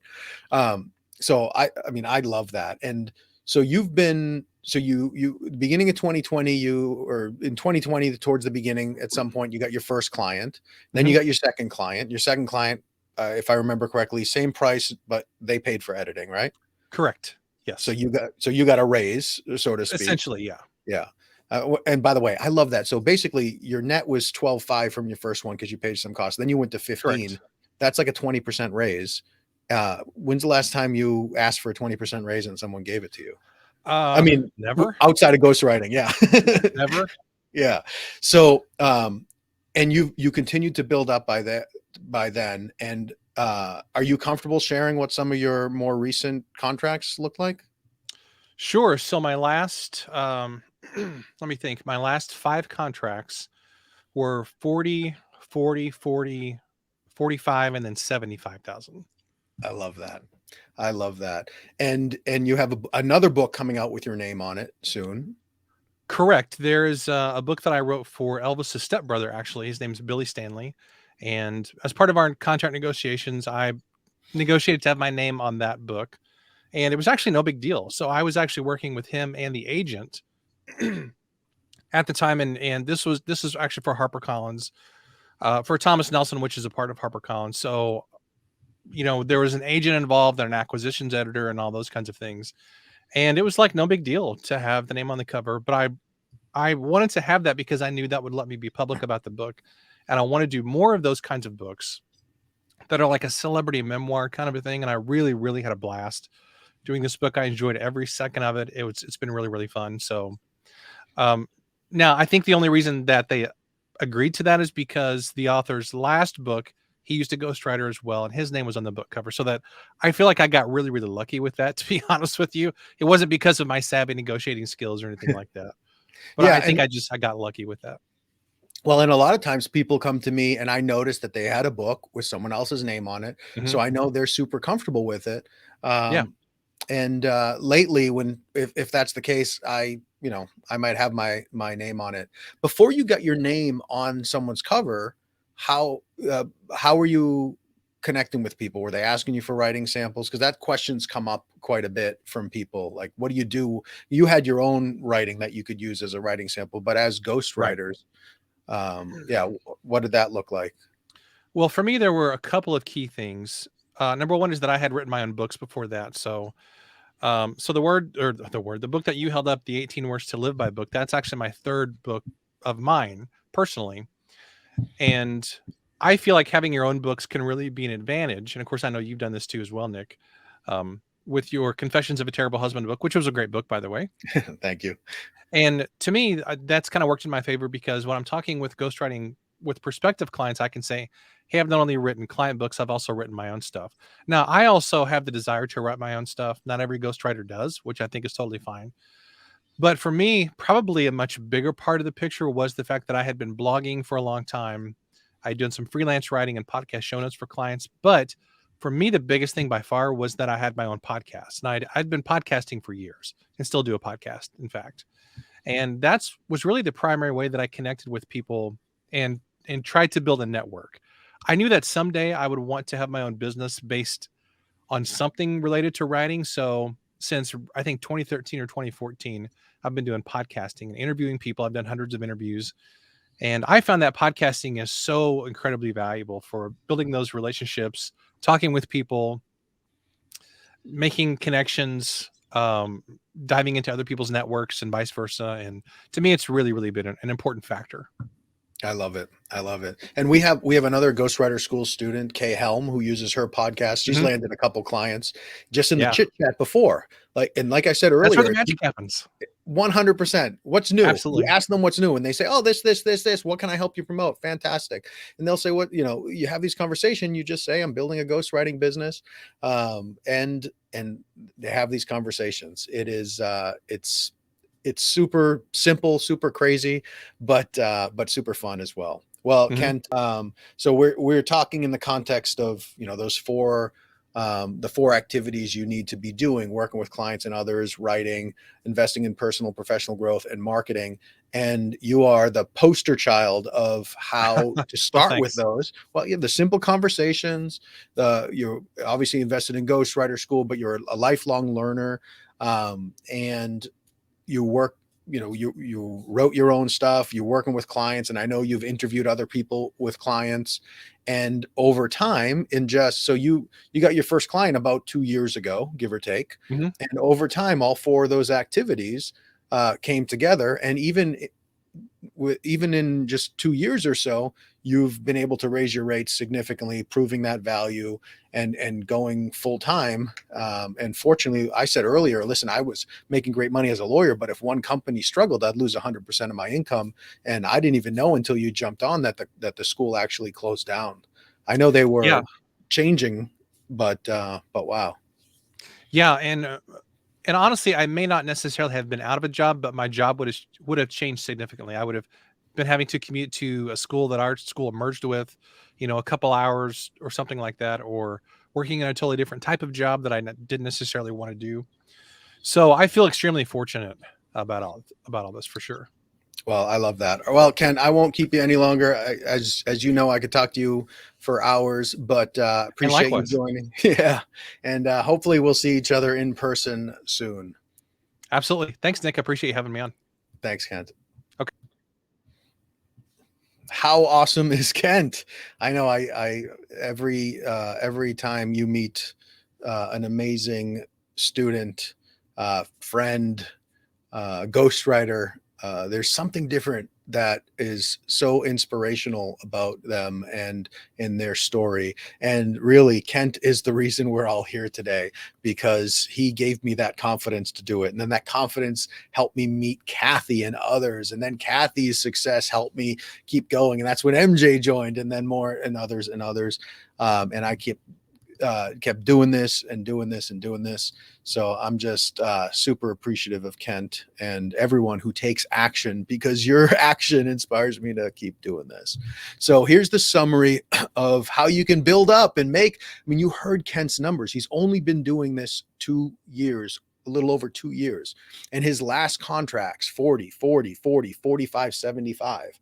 So, I mean, that is huge. Now, not everyone is going to follow down that path, but even if it's half of that, how incredible would that be? So here's the summary. You got to build your invisible marketing machine. How you heard from Kent, you heard from MJ, you heard from Kathy.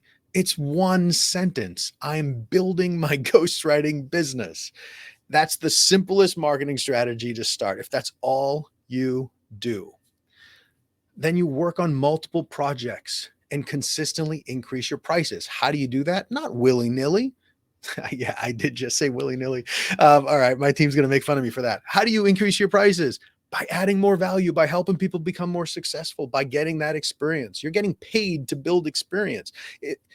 Even if it takes you 10 books to work your way up and up and up and up, you're getting paid along the way. And then using processes and systems to get started and expand as you grow. And that first process is simple. Just tell people you're starting a ghostwriting business or you're building your ghostwriting business. Keep that top of mind.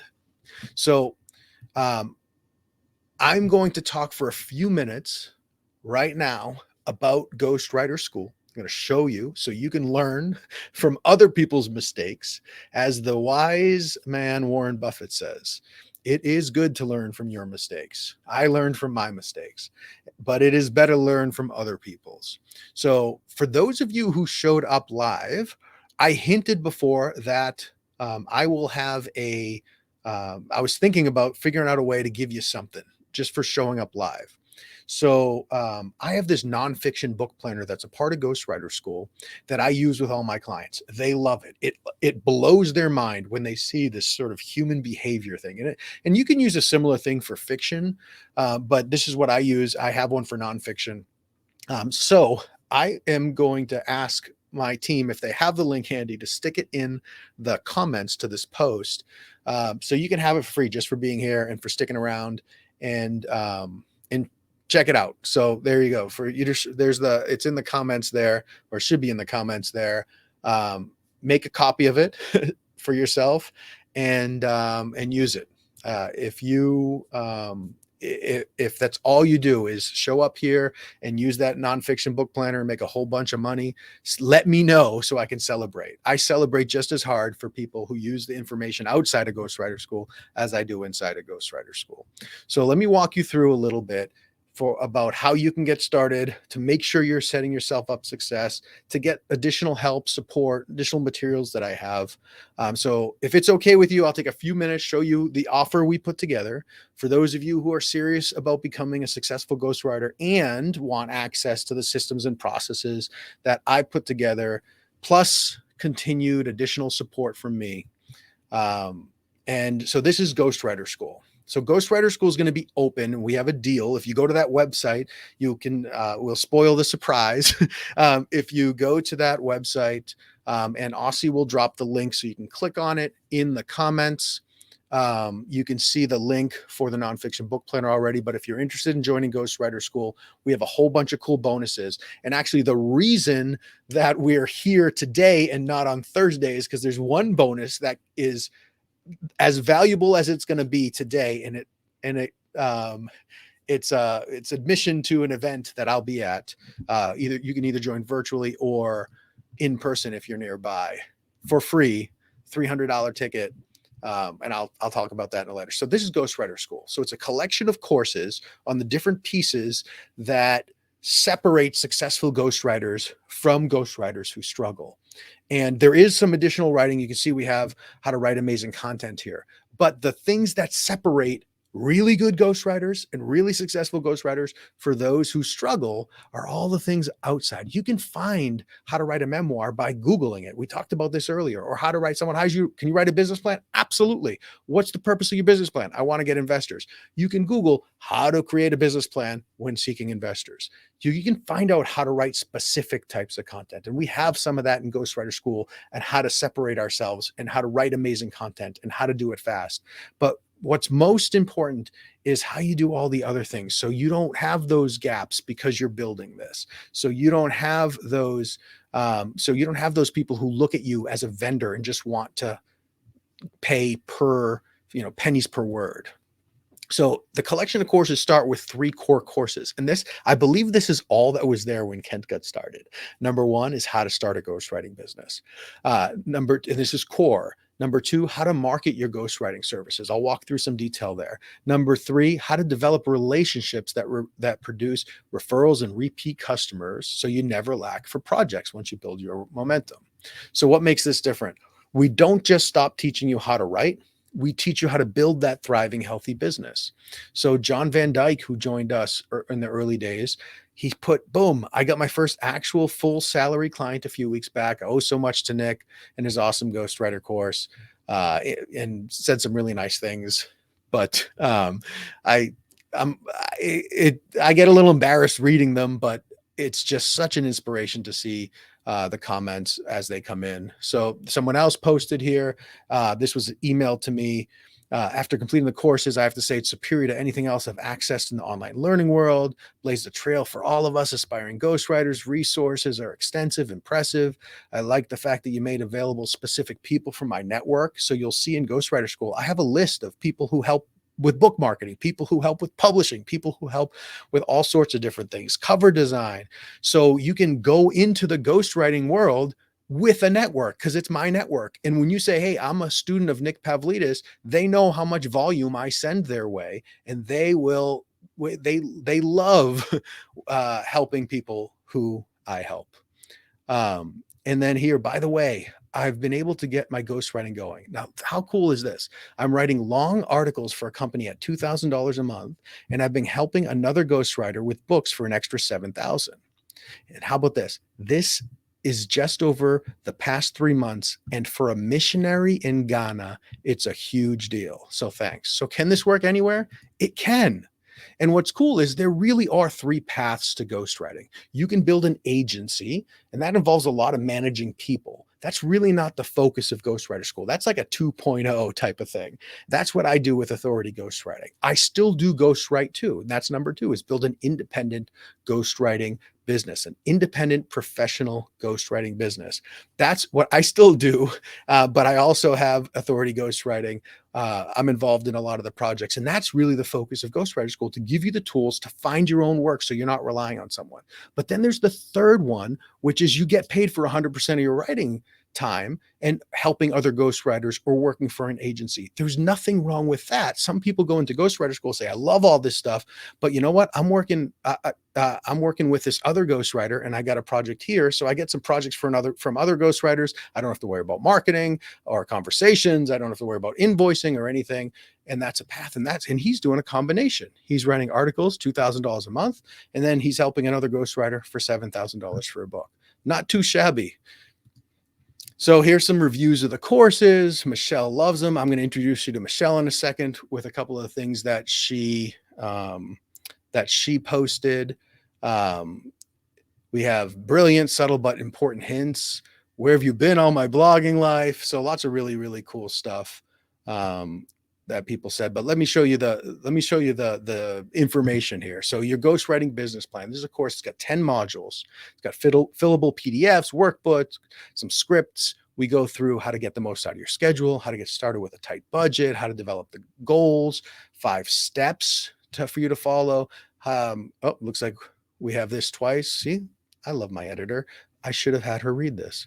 How to choose a profitable niche, the only 3 people you need to keep your ghostwriting pipeline full, finding your first and future clients, building the resume fast, identifying the right writing tools. We give you a sample ghostwriting business plan with a video tutorial, and then 6 resources, scripts, samples, workbooks, things like that. But writing is not enough. Even great writing, you need to think like a marketer, but not have to act like a marketer. So if you don't learn how to market your services in an efficient way, you won't be able to get clients. So telling you to start a business is not enough. I want to give you the tools. So we do that here in Ghostwriter School. So when I first launched Ghostwriter School, a little later on, I went into Ghostwriter School Elite, which is where we go for some Q&As. I'll tell you about that in a second. But Kathy, who you met earlier, commented in response to Kent, who said something nice. He said, and this is Kathy, when she was first getting started, I got my second client yesterday and hope to secure another one tomorrow, none of which would have been possible without Ghostwriter School. It was just amazing. Well, it wouldn't have been possible without Kathy actually doing the work, but I appreciate that. So I think we can share a little bit of credit there. But on July 13th, I went in. This isn't obviously this year. It hasn't happened yet as we're recording live, but I just wanted to hop in to say how awesome it is to come here and scroll through the posts. The first 6 posts when I scrolled were Terry, I have a call this afternoon with a potential client. Heather, how do I talk to a client about pricing? I was asked to edit and agreed, and she went on. Cynthia, wow, I have my first ghostwriting client. Kathy, I've had an exciting morning here. I spoke to a new client who was referred to me, and she has the most amazing story to tell. Beth, I'm working on my first draft for my client.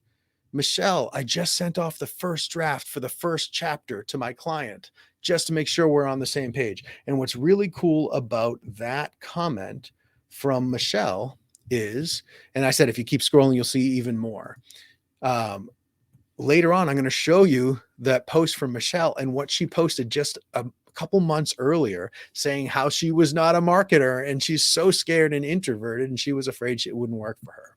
So here's the marketing. No pressure, no pushing, no salesy discomfort, just simple conversations like you already have with people. If all you do, if I just had one bullet point here that says, tell people you're a ghostwriter, you would be fine. But I want to give you more help than that. So first I say, forget everything you learned about marketing from college or business school. Here's how you can do it as an introvert. Here's how you can use public speaking if that's what you love to do. Here's how to use social media if that's what you love to do. Here's how to use networking groups. That's what Kathy did virtually. Here's how to market through mastermind groups. I'm a member of some mastermind groups. Here's how to market in your comfort zone. And then I have some education on how to use a podcast, how to plan a podcast to generate ghostwriting leads. You saw Kent talk about that. And Kay Helm uses her podcast to generate ghostwriting leads. And her podcast has nothing to do with writing. So if you're an introvert, many of my students are introverts. I am a closeted introvert. I get really excited about ghostwriting in Ghostwriter School. So I come out and this is where I come alive. You can see why I like to do this. Introverts, they don't want to be in the limelight. I love that my name is not on the cover of most of my books, because for me, I get to learn. I get paid to learn books I used to pay to read. I get paid to write stuff I used to pay to learn. So you get to write, you get to bring a story to life, and you don't have to do the dog and pony show that's marketing.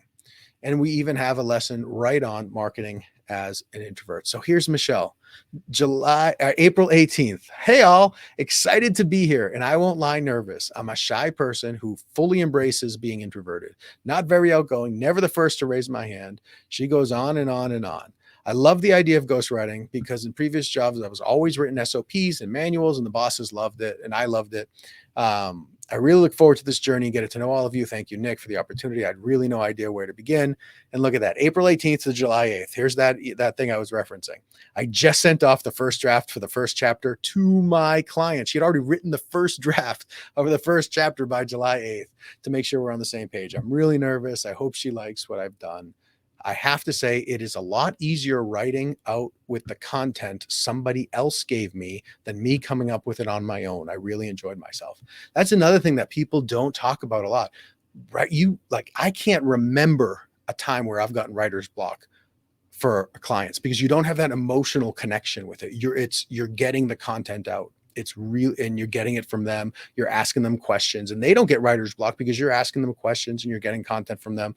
And it's a lot easier.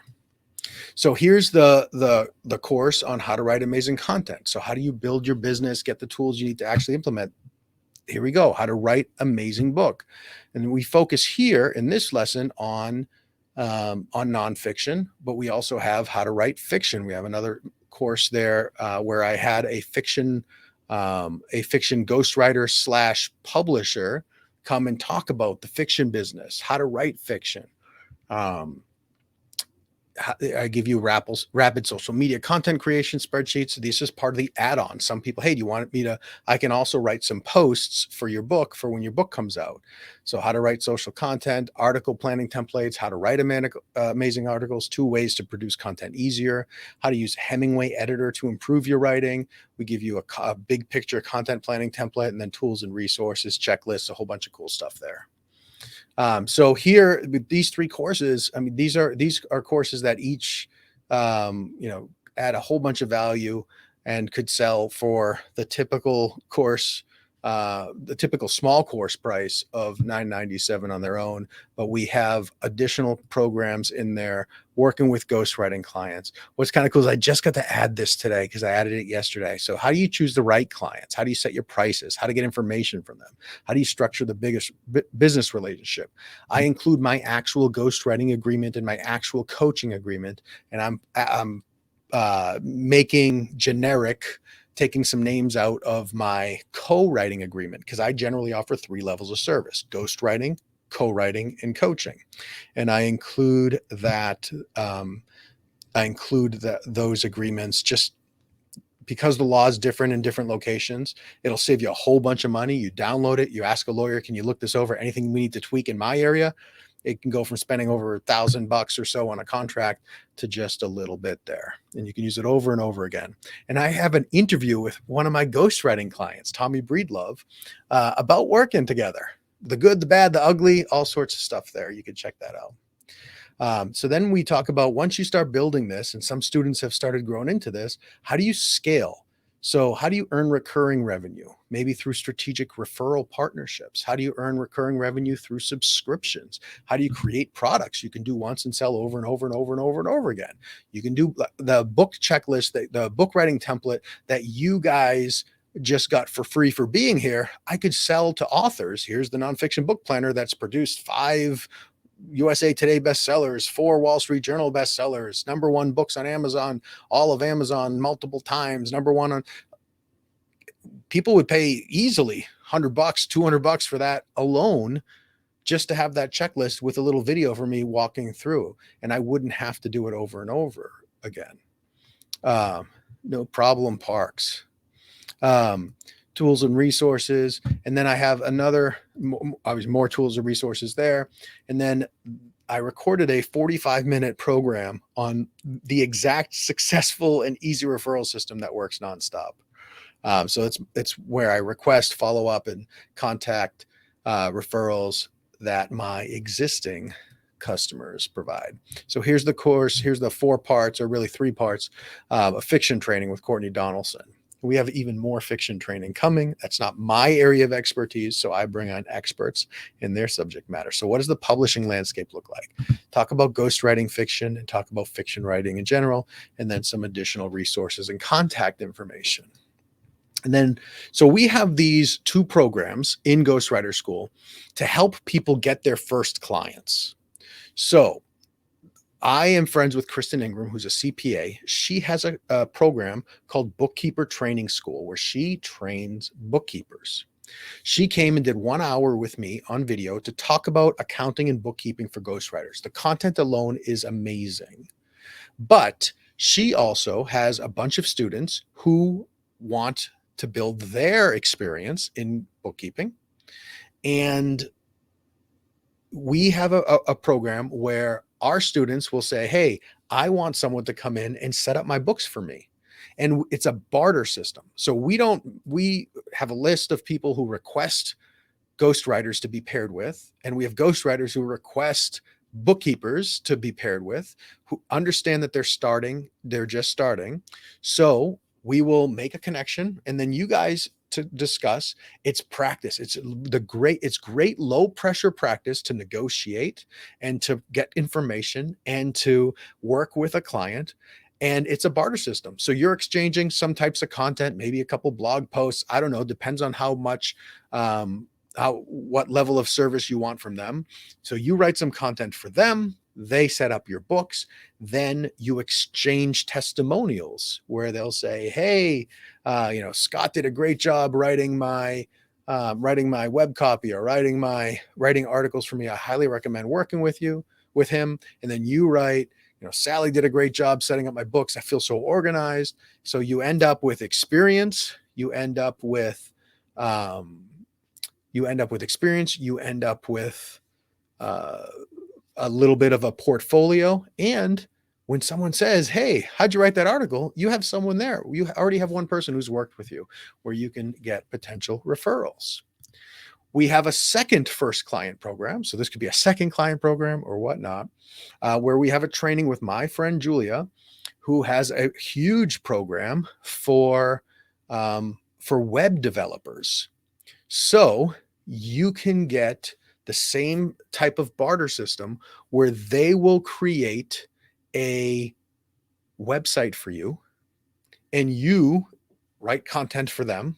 Same thing. You get experience, you get a testimonial, and you get to practice with a low pressure barter first experience. So if you don't have a resume, you don't have a portfolio, you can get some practice with clients. And I even have an interview. I have in Ghostwriter School, there's a video of me interviewing one of my clients who knew he was here during Ghostwriter Growth Week, which is something we created in 2020 when MJ joined, and in August of 2020. And you can see how I get information from my clients. So you get that opportunity there to practice and get a free website design and built out for you and get your books organized. So a whole bunch of other stuff, business resources, project management, and Trello boards. I have video walking through 2 Trello boards that have everything, every piece for book planning, every piece for article planning. You make a copy, you invite your clients to it. They're going to look and say, wow, this person's really organized. It's essentially a project management board in there. We have a bunch of bonuses that we gave out in Black Friday 2020. We have an interview with John Lee Dumas, who is the friend of mine. He is the host of Entrepreneurs on Fire, the podcast, real popular podcast. And he talked about picking a niche. And he talked about when he was writing his book, his publisher would have paid for a ghostwriter and why he didn't ultimately do it. He interviewed a few, but he ended up just writing it himself. Why? And he's like, I had no problem using it, but the conversations I had with them, really, really cool interview there. We have the Ghostwriter Growth Week live sessions. We have 2 conferences that I hosted as part of PodFest Global in 2020 and in 2021 on self-publishing. So you learn marketing, books, all information that can help your own book and that can help you serve your clients. And you can see my editors teaching about editing, one of my team members talking about book funnels, all sorts of cool stuff there. So altogether, there's this stuff and more in Ghostwriter School. And I designed it to be everything that you need to support a business, knowing that these are the things that come up all the time. And if you, and you can't Google this type of stuff. So assume if that's what it was, and let's say, I mean, this just happens to be a coincidence that Kent's first client was $15,000, although he did pay $2,500 out of editing. But if Ghostwriter School allowed you to make some side money, save for vacation, save for retirement, put your kids through college, would one payment of that be worth it? Of course it would be. If it helped you leave your unfulfilling job, would that be worth it? Of course it would be, but it's not. That's not what we charge for this. We charge to keep this alive, to be able to promote the free training and to help as many people as possible. But if you could make the life of your dreams and build something like what Kent built, of course it would be worth it, right? But so if most ghostwriters who learn from me start out charging between $5,000 and $10,000 per book, We've had several charge more now. They're building off of my confidence. I have this concept I talk about all the time: borrow confidence from me that you can do this because others have done it before. So in just one entry level job, it pays for itself fivefold, even if I charge the regular price that it's been of 1997. Now, I will tell you that our costs have gone up, so that regular price is going to go up, but that's what it is today. So you don't get that kind of ROI with most other investments. And here is Les. Les is a pastor in Alabama, and he joined Ghostwriter School in 2022. You see, on January 14th, he said, I joined Ghostwriter School a couple of weeks ago and wanted to say a big thank you to Nick Pavlidis and the entire team. I followed the advice outlined by Nick and was just hired to write my first book as a ghostwriter. My fee is well into 5 figures. That's way more than I would have asked for before I enrolled in Ghostwriter School and invested in the course. And that's key. There's that confidence piece to say, here's my price. And Elaine responded, and I think I saw Elaine here somewhere. Elaine's an awesome Ghostwriter School student. Yes, I published one book through a traditional. She asked, what experience did you have? Like, this is incredible. He said, I published one book through a traditional publisher several years ago. This is my first ghostwriting venture. I'll be more specific because that might help you. I said my fee was $20,000 and the person accepted it. I just said it confidently without any hesitation or apology. I also used some of the language mentioned by Nick and Kent in the Ghostwriter School material. I think well-meaning people say things out of humility, but you can have a humble confidence. I love that. Humble confidence. I just put the fee out there and let it marinate. Let them respond. Also told the author I believe in his message and mission, or I wouldn't do it for any amount. Anyway, there's a lot more to the conversation, but I hope that helps. So imagine what $20,000 does for a pastor in Alabama. So the typical investment's $19.97, but we're adding a couple of things and giving a discount. Hey, Rebecca, good to see you signed up. I love that. Yeah, she just graduated from college and back in school less than a month later. I love it. Well, I'm happy to support you and honored in your trust and can't wait to celebrate with you. So we have an additional service that's called Ghostwriter School Elite. And there's a form that I have where people, if they say, hey, I'm looking for a ghostwriter, because it happens all the time. Even on my Ghostwriter School posts, they'll say, I need a ghostwriter. So I'll say, hey, here's a form, fill it out, and we'll try and pair you with a student. So you get access to that. I don't know these people, but you get access to that. I train you so you don't need that, but you have access to that. There's a private small group and live weekly Q&As with me. And that's typically $97 a month. But I include 6 months of that to help you build up, to help you get started. So you can ask your specific questions about what's going on in real time, where to find something, where to look, what should I say? That's part of what you saw when I was talking about, some of the other students who had joined and were celebrating. I asked this question, then I practiced this language, and then I did that. The language comes from those and in Ghostwriter School too. So I include 6 months of that. So you can see, here's an example of an amazing post in the community there. This is a student who came in on September 8th and said, anyone interested in writing a 3,200 word article at $1 a word? It's on marketing during COVID. It has to be ready in a month for a seminar. She has a structure well planned, but the writer must do all the research. She'll pay half up front upon receipt of the contract to her email. LinkedIn referred her to me on this project. Under normal conditions, I'd go for it, but the deadline's right at my wedding date. I don't need a hard deadline the same weekend as my wedding. One stressful project at a time. And so someone just joined. Someone came and said, I'm not going to do it. Anyone want it? $3,200. Boom. So here's some of the comments on my post. Like, wish someone would write mine too. And this is before I had the form. I was like, send us a message, but that was a lot of work. So I wish someone would write mine for me. Wish I would someone write mine too. So I have a partially story written. Could I get help finishing it? So it happens all the time. So for the next 5 days, we're discounting it to 50% off, $997 for a single pay. We also have a payment plan I'll talk about in a second. Now, I will say there's a slide that the next time we open it, we will have to raise the fee for it. So if you're on the fence, I'm not trying to pressure you into joining, but this is the fee next time we do this will be September, and we will the spend costs for this have gone up significantly, so we will have to reduce the discount for it. But we're only opening it for 5 days. Why? Oh, hey Dom, I appreciate that, man. I appreciate you.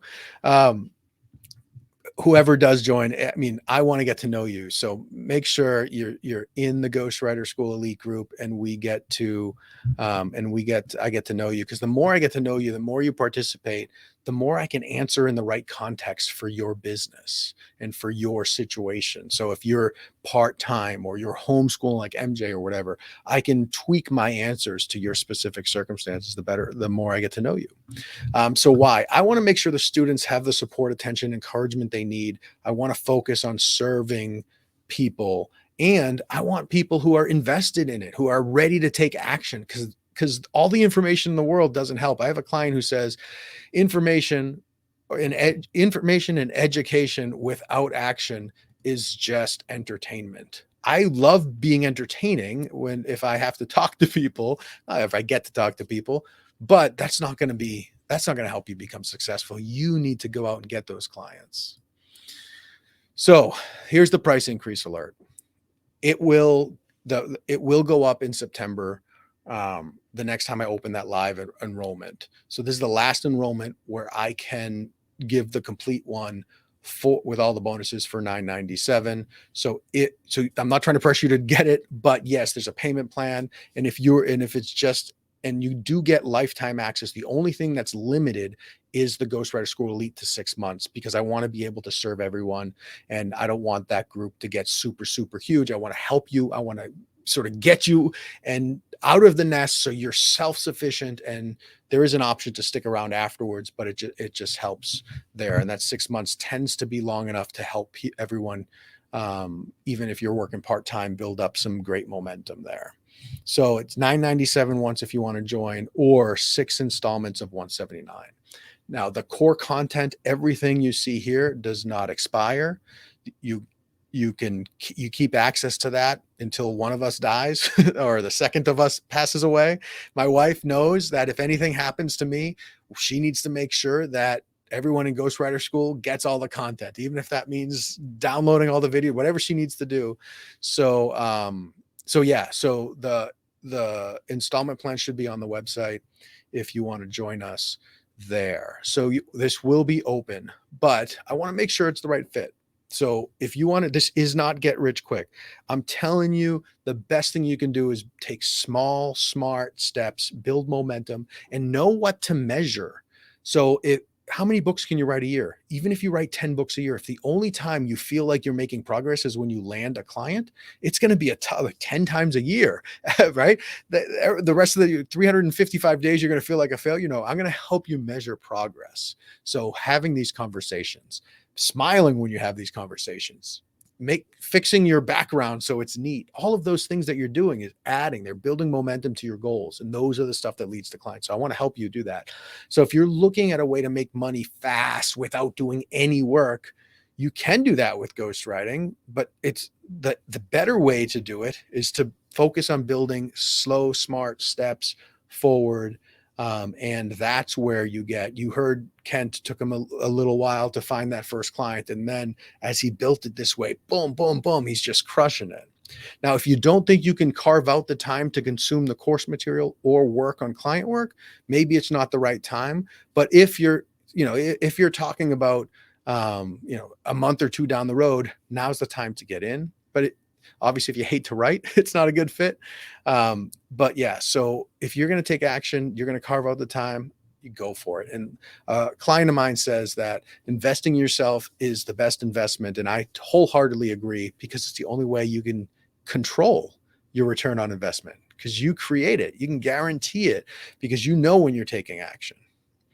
So we got lots of really cool stuff here. I'll just click through here. And there are 2 additional bonuses. So I have a friend who has a course called Rock Your Pricing. And he offered for the first 30 students who join Ghostwriter School, he has it's on his website live for $1,000 to talk about he's a consultant, and he talks about high ticket consulting arrangements. And I love that because it puts us in the right mindset. We're not a transcriptionist. We are a professional. We are professionals. We show up and we present ourselves in ways that get high ticket confidence. So, high ticket consulting arrangements, 5 ways to think about it, how your clients make price decision, how to give price options and anchors, what price endings, 1-page proposals, overcoming price objections, terms and getting paid, discovery and negotiation strategies. So the first 30 students will get access to that for free who join. And this is here. You'll get $1,000 off coupon code for $1,000 course. Additionally, everyone who joins Ghostwriter School will get free admission to PodFest, which starts tomorrow. And this is both in person or virtual. So if you happen to be near Orlando, I will be there tomorrow. And I'd love to shake your hand, give you a high five or hugs, whatever you're into. So I will be there tomorrow afternoon, and maybe I think my flight is out Friday. I'm just there for one day because I'm friends with Chris, who runs it. And he's just an amazing dude. So everyone who joins Ghostwriter School can be there in person or virtual. If you've never attended one of his virtual events, it feels like an in-person event. So you'll get a coupon code for PodFest. And the reason we're doing this Wednesday is because it starts tomorrow. So whoever joins today will get to attend the whole thing virtually or in person. If you join tomorrow, you missed a day. Not the end of the world, but I guess technically this gets less valuable as time goes on. So if you know you're going to join and you want to learn more about podcasting, you heard Kent talk about how podcasting is, you want to network with podcasters, you want to announce for the first time, I'm building a ghostwriting business to people when they ask what you do. We'll get you in to PodFest virtually or in person. So you just got to think about what you want to be doing. Imagine what you could be doing a year from now if you just got started today. If you just take the small, smart steps forward and just think about it and approach this thing differently than running to a site, than running to Fiverr or Upwork or whatever, and just continuing in the freelance writing world. If you took a different approach and you built this up, I would love to help you on that. This is why I created it. This is why I invest everything back into reaching more people to let you know it's there. This is what I do. This is what I love to do. So again, everything included here, and then we'll chat about the questions, which I know my team has put here. So we have, oh my goodness, we have so many questions. This is amazing. All right, so let's start answering these questions. So Heather asks, how is this different from copywriting? So copywriting is typically short form sales copy, trying to sell story, but think about sales pages, email copy. We do some email writing, but it's more salesy. It's more heavy hitting copy designed to get people to take action immediately.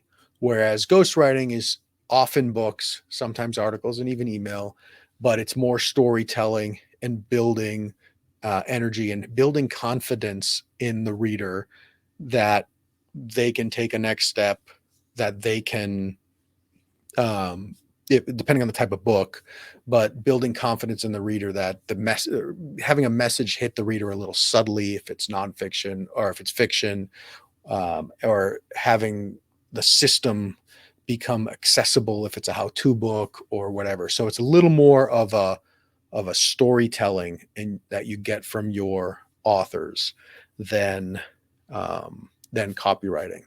And the second way it's a little bit different is that with copywriting, they typically you'll get from your clients the features of what they're selling and the outcomes of what they want to sell.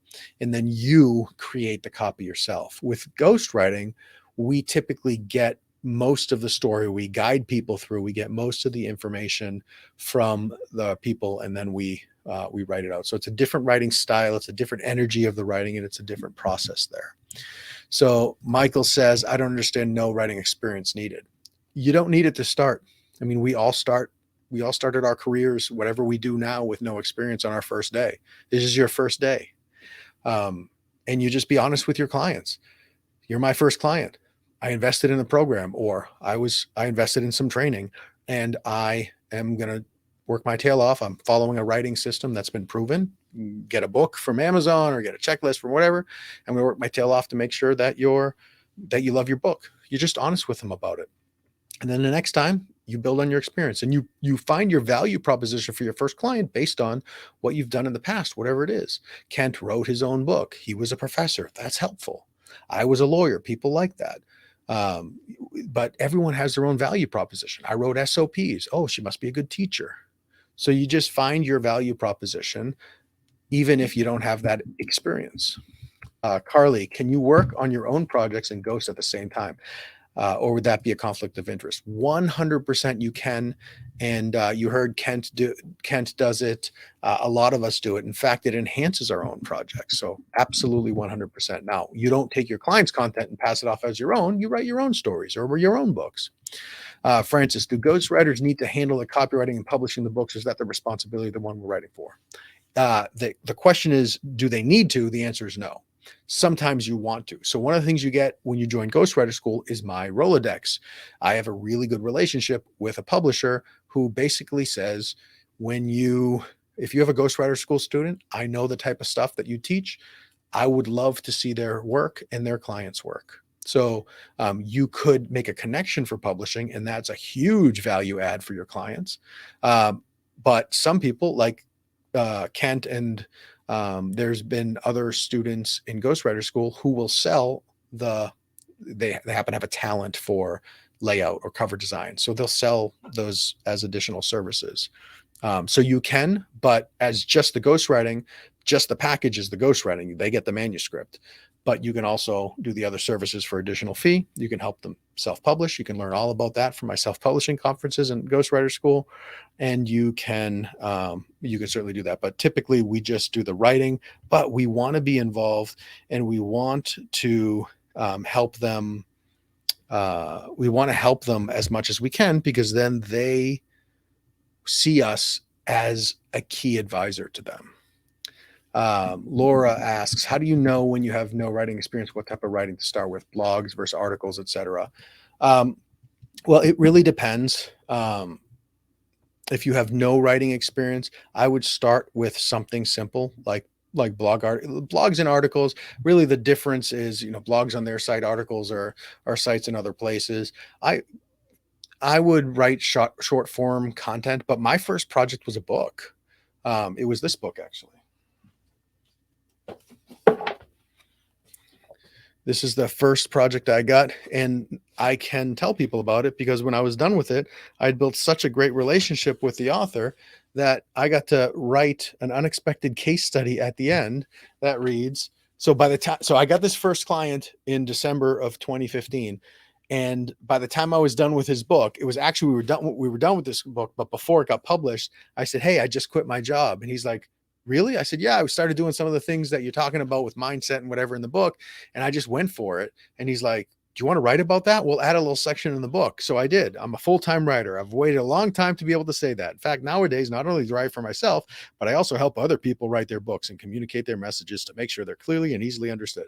It's half a page here, 2 full pages here, and half a page here. I'm very grateful, but the core of his message, why not you, why not now, unexpectedly hit home with me, and I'm very grateful it did. Nick Pavlidis. So mine was a book, and I just followed the system on how to write a book that I found and wrote a book. So I actually would love, and I don't see anything wrong with a book. It actually, you have more time to be able to build it. So it really depends on your time, your schedule, and what you want to bite off. Sloan, what counts as experience? I've been told I don't qualify for certain positions because I don't have the education behind me. Freelanced as a ghostwriter. I also forced myself to publish a few novels, learn from mistakes, and now revamping myself. That's plenty. That's way more experience than you need. You're just honest about it. I had written one little baby memoir that was really just a journal that I put together, 25,000 words. That's all I had done. So yeah, you could, that's high value for a starting ghostwriter. Misty, I just finished a writing course. And the end results are that you can make money freelance writing, but you have to keep pitching the big businesses or those who can pay you. What do you say? No. I mean, you could do that, but I don't pitch. I've never pitched. I do have some corporate clients, but they came to me from clients who hired me and then introduced me to their corporate relationships.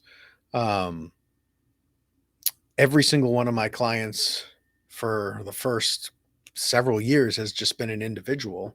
And as if one client pays you 10,000 and they make a referral to somebody, that person comes in getting ready to pay a minimum of 10,000 because they'll ask their friend, how much did you pay? So many times I tell my clients, hey, just so you know, earn the referrals.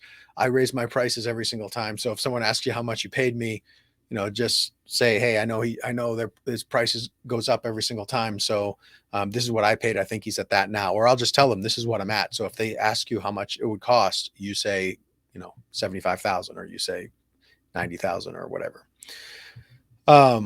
But yeah, you don't need to keep pitching. If I had to pitch, I would never be doing this. I'm not a pitcher. Just have simple conversations. Yes, the Q&A will be in the replay.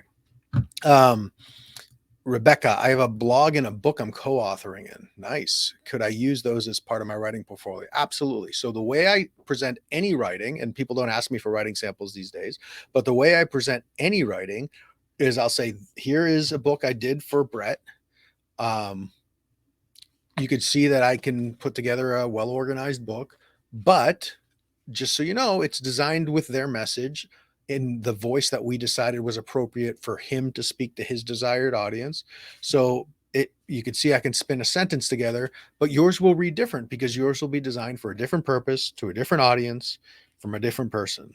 So that is, but you could see that it is, that it's, that I can write a book or whatever.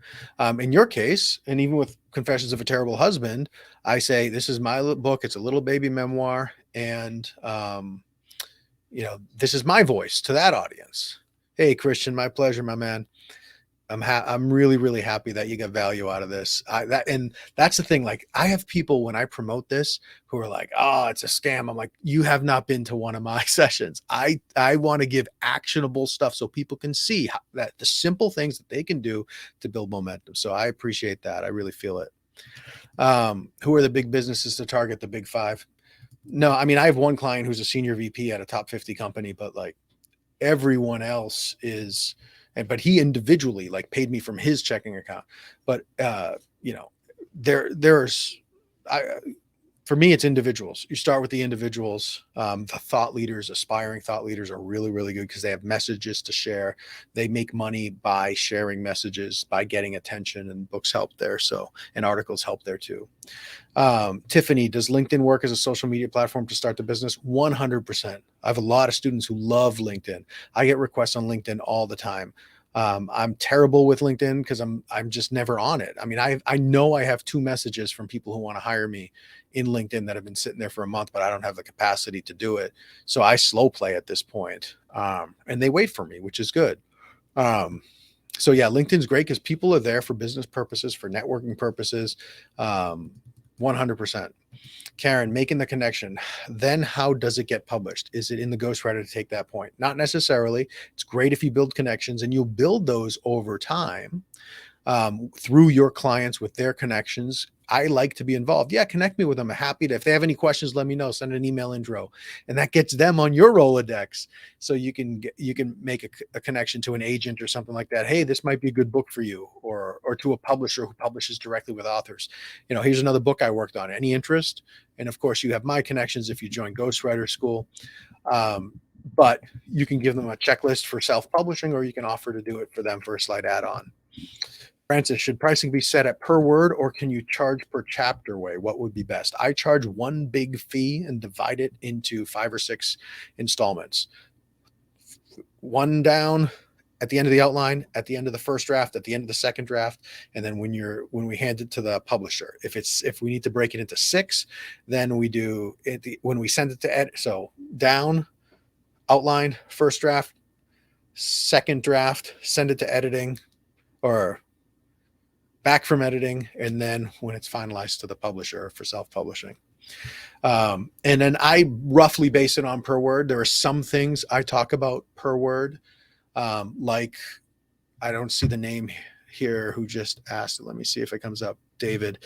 So David, yes, there are some things where we generally base it on words. So like a newsletter, like I just told someone reached out to me and they said, oh, I want to do a newsletter. I said, all right, we'll just do $1 a word for the newsletter. They're going to give me a whole bunch of information. It'll be like 800 words. It's a weekly thing. And then blogs, I do it based on words for a general length.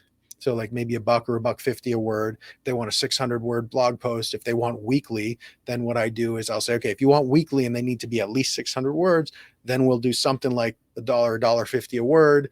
And if you sign up for weekly, there are 52 weeks in a year. So you get 4 for free. And we just set it at, whatever the estimate is. And some weeks we'll make sure I hit the minimum of 600 words, but some weeks you'll get 100 extra words. Some weeks you'll get spot on. Some weeks, it'll reach the minimum, but maybe it won't be maybe it'll be 740. So we'll write the right amount of words for it to get there.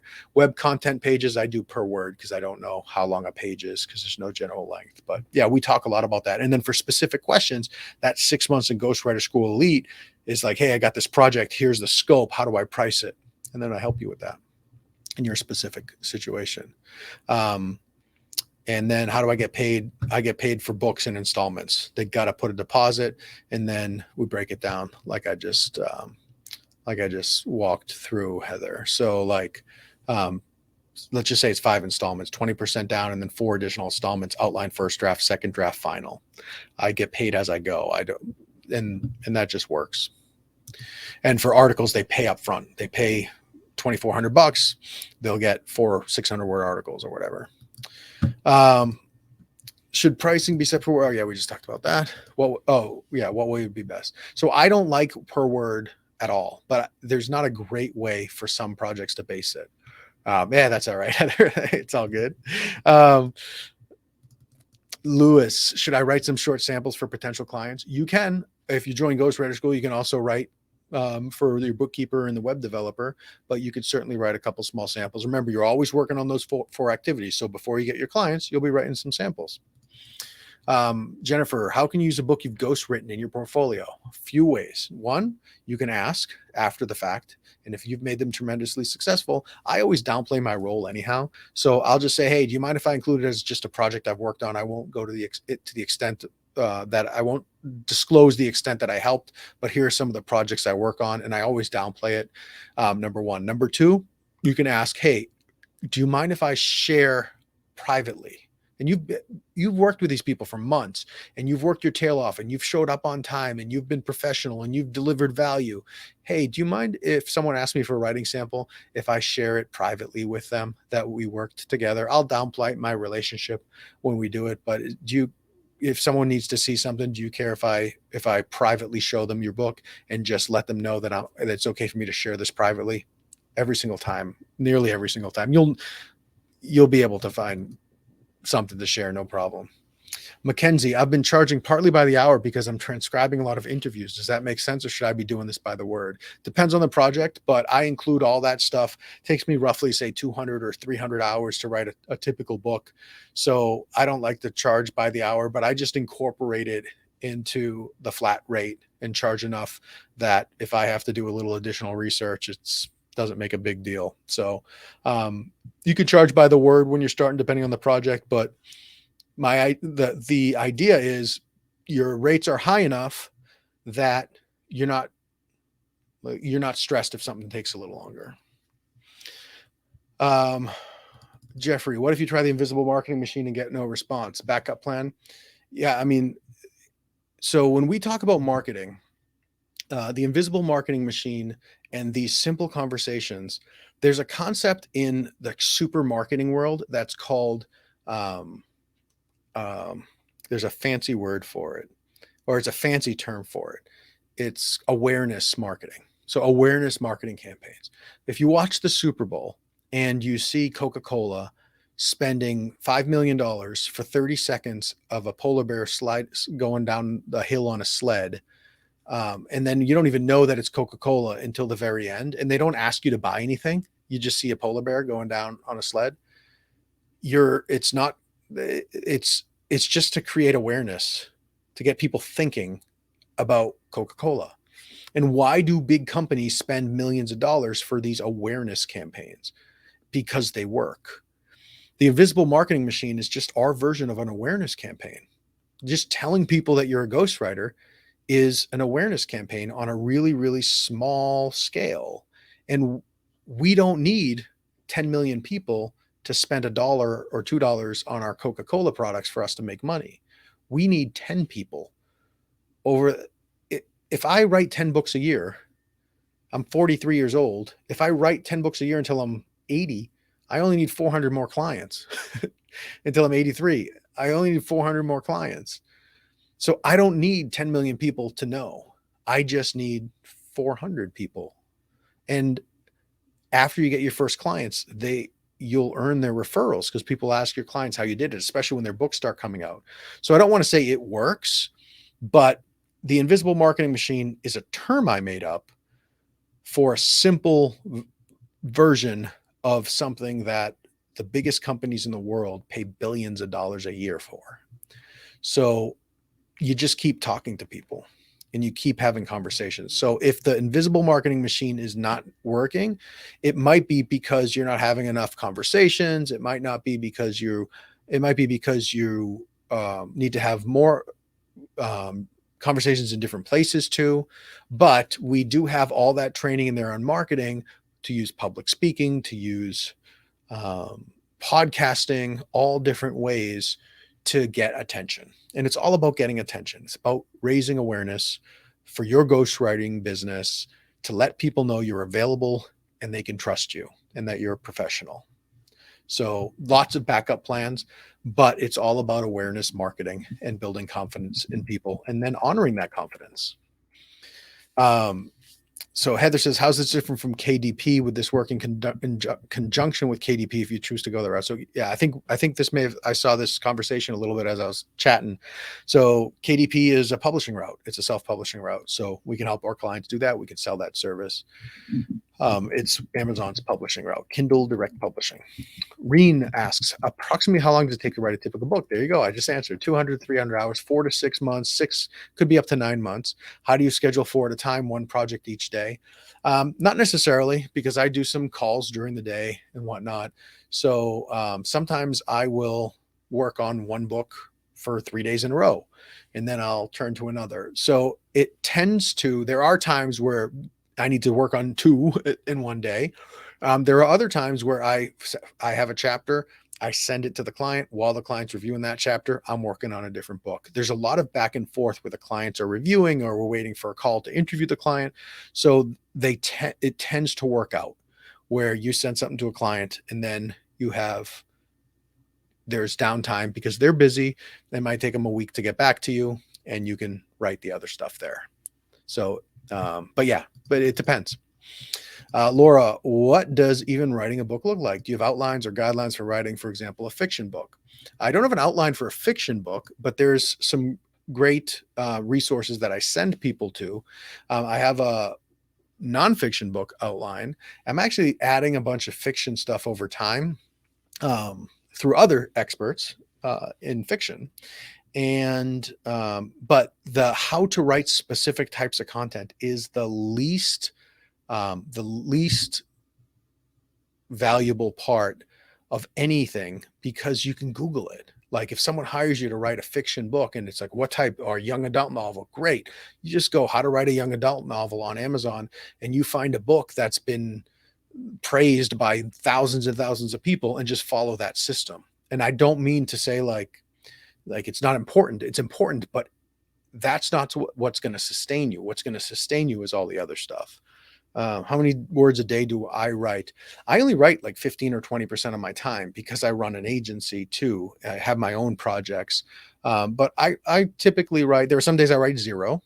There are some days I write 5,000 words. But I write about 10 books a year, give or take. And each is, say, averages 50,000 words. I write some articles too. So I write probably 750,000 words. I probably average 4,000 words a day, but some of them it's 5,000, or 10,000 or whatever. Maybe I write 3,000 words a day, give or take on average. Do authors admit they had a ghostwriter? Some do, some don't. Some, yeah. And fiction is very formulaic. Actually, really good fiction and nonfiction is very formulaic. I talk with clients about how we typically paint by numbers. And if you remember, paint by numbers is like there's a picture of a duck and there's all these circles with 1s and 2s and 3s in it. And all the 1s need to be green. All the 2s need to be black. All the 3s need to be yellow. All the 4s, whatever. And when you look at the page before you start painting, it looks really basic. It looks really elementary. But once you color in the paint, it just looks like a duck. So yeah, so we do a similar thing. We just follow a pattern, and when you do it well enough, the pattern disappears. But having that pattern helps create a familiar rhythm and in the reader's minds. So you just find the formula that works and you write it. So do authors read that? Some say with pride that they have a ghostwriter, especially in the big nonfiction world, because if they're an executive at a company and they took the time to write a book, their shareholders, even if it's a privately owned company, they'll be like, what are you doing? You're supposed to be running our business and you're writing a book? Like, no. I used a ghostwriter. Oh, okay. So there are many cases where they want people to know they used a ghostwriter. In fact, you'll see, I have clients who come on in training and like, yeah, this is my ghostwriter. Tommy Breedlove was there. Chris Tuff's there. You'll see in Ghostwriter School. Do individuals send you something they've written first, or do you interview and video them? How is this done? I prefer interview and video because I know I can get the content and the questions and all the information I need. Some clients process via writing, so they write. But I generally coach them through everything, even if they write. I had a client who sent me a 50,000 word manuscript and it was the wrong book. He paid someone else to write it. It's the wrong book. He's like, I really want to use it. And I'm like, I'm trying really hard to use it, but it's easier for me to start over. So yeah, I like to interview him. Laura, are there different strategies, steps for different types of projects in the school, books, first articles, first blogs? Yep. Heather, consecutively or concurrently do you work with the clients? I work with them concurrently. Yeah. So, and we talked a little bit about that, how we can, we're sending clients to we're sending content, and then we're to a client while we're waiting, we're working on another client, things like that. Feedback for the book. So we talked from who? As a ghostwriter, are you doing actual marketing for the book while you're writing it? So 2 questions. 1, so I ask our clients, get feedback from who? From people they care about. So one time I had a book and I forgot to do this. This was earlier on. And we wrote the whole book. We had a really developed 50,000 word first draft. And then the client sent it to his friends for feedback. And they're like, man, you always tell this story and this story and this, and they give so much feedback. We almost had to write the whole book over again. So I like to get feedback early. So we incorporate it all into the first draft. It makes my job so much easier. Hey, send this outline to everyone who's important to you, your mentors, people. We want you talking about the book because then they'll be interested, but also we want their feedback as we go. So we get that feedback and then people say, hey, wow, how are you doing this? And they say, talk to Laura. So as a ghostwriter, are you doing actual marketing for the book while you're writing it? Not really, but I'm helping them use the book writing process as a networking tool where he or she will, where they will ask people, hey, can I interview you for my book or whatever? So something like that. I also have connections with actual marketing people, Amazon ads, book funnels, ebook marketing campaigns, all sorts of different type of stuff. And so I'll make connections for my authors, but I don't do the actual marketing, and they pay them separately. Francis, how do we add a book to your portfolio if your name isn't on the book? So my name's almost always in the books, in the acknowledgement section. Lately, I haven't been putting it in many of them, but typically they'll acknowledge you in there. But you can also, just like we talked about, just ask, hey, can I share this privately? And say, hey, I worked on this book. And I can share it privately. So I don't actually have, like, if you go to my website, authorityghostwriting.com, you won't see any books there. Like, it drives me crazy when I go to other ghostwriters' website and they got other people's pictures of their books on their website. I like keeping it off and saying that's one of the things that you'll get more confidentiality with me. I'm not going to require your book to be on my website. Karen, who edits ghostwriters? Editors. There's cool people who are just really, really good at Chicago manual style, and that's not me. So I love having an editor, and it gets an extra set of eyes on the book that who didn't do the writing, so they don't know what you meant when you wrote it. It's really important to say, this, did you mean to mean this or that? And you're like, oh, you're right. So it's great. So yeah, we just hire an editor. Sometimes, typically I'll pay it. My fee's high enough that I include it. But other times the author will go get one. Heather, how long will you keep this open so we can make a decision to see if it'll fit us? 5 days, I think. 5 days. I think 5 days. Charlie, do you charge a lump sum, request royalties, or both? Typically it is a lump sum. If I get royalties, it's in addition to my fee, which is not discounted. So sometimes they'll say, I'll get like a 5% or 10% 10% of their royalty or something like that, like 50 cents a book or something. Not every book, but some books. If I find them the publishing, sometimes they will do that. But I get my fee upfront as I write. Tiffany, does the course include materials regarding how to invest in yourself, like programs that have worked, proved to be value add? Oh, I love that. I have some suggestions. I talk about that in the group, but that's a great, Aussie. I'm going to take that. Where are you, Aussie? I'm going to put that in our Slack channel because that's an amazing addition. So I want to be real intentional about that and put that in there. So put a list of my favorite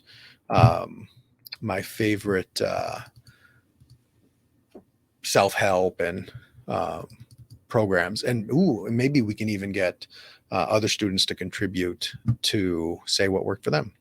Laura, I signed up for a short version of Ghostwriter School a few weeks ago. Will I be able to access the formats, processes for writing different content?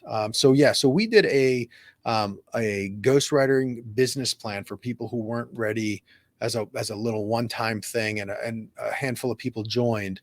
So what you can do if you want is you can upgrade to the full Ghostwriter School with the full, everything we got here, and get 100% credit for what you already spent. So I think it was $279 or something like that, or $297 or whatever. So whatever you spent, just reach out to us and we'll give you 100% credit. You can access everything for whatever the difference is. Francis, can Ghostwriter get royalties? Yep, many do. I focus on the fee to get paid up front because royalties don't come for like 2 years. So typically the way royalties work is the publisher pays them after like 10 months after the book's published, and the book's not published for like a year. So if you only got royalties, you wouldn't get paid for like 2 years, and it'd be like $1 a book if you're lucky. And for publishing, if it's self-published, there's no way to regulate it. Like, you have to trust the author to send them over and check whatever. With a publisher, at least you have a publisher there who just does a split. But either way, you're reliant on the person actually getting royalties, the person promoting their book. And many times I help avoid this the way I work with clients, but sometimes the client gets sick and they can't promote their book, or something happens and they can't promote their book. And then you worked hundreds of hours for nothing. So it's always get the fee, and the royalties are just The royalties are just a bonus. Beth, what is a conversation about what is the right book when it's a fiction book? I mentioned this one earlier, how much I love it. What are the goals of a person that's writing fiction and needs a ghostwriter? I think of fiction as novels for people to read, not business proposals with clear monetary goals. Yeah. So typically people write a book because there's a story in their heart, but that story means something to them. Why is this book so important to you? Tell me about this, about what happens to the characters in the book that's important to you. Is there a message behind it? So I coached a lady,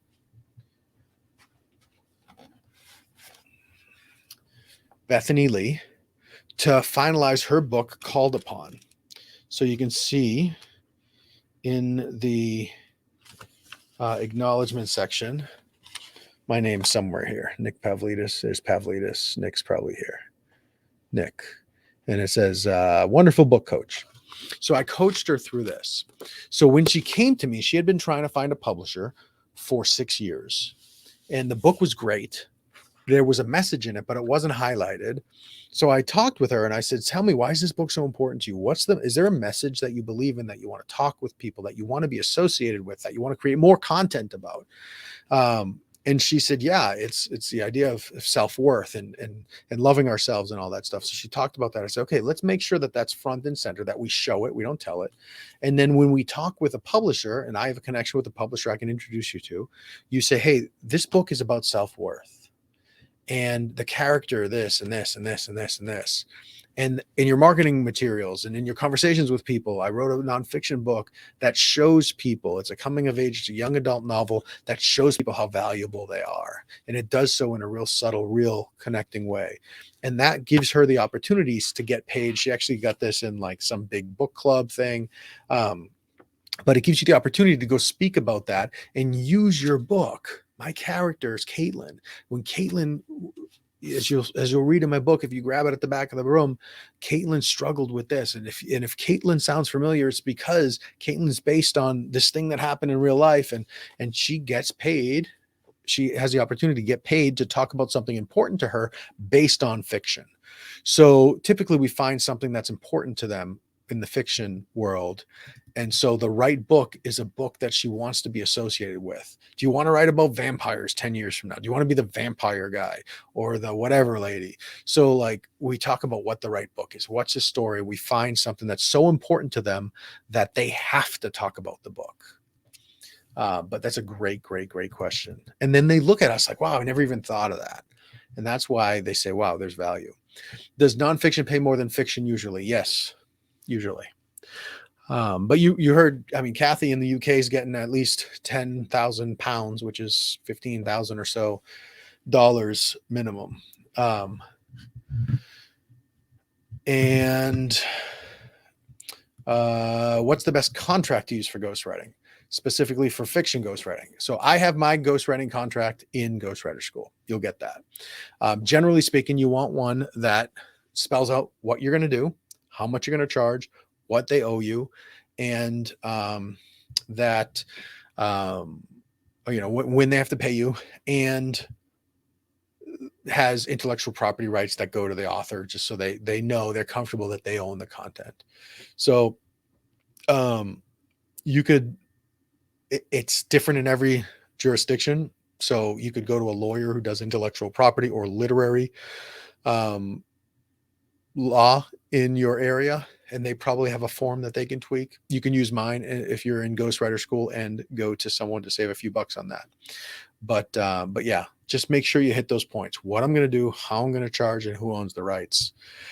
Typically some confidentiality in there as well.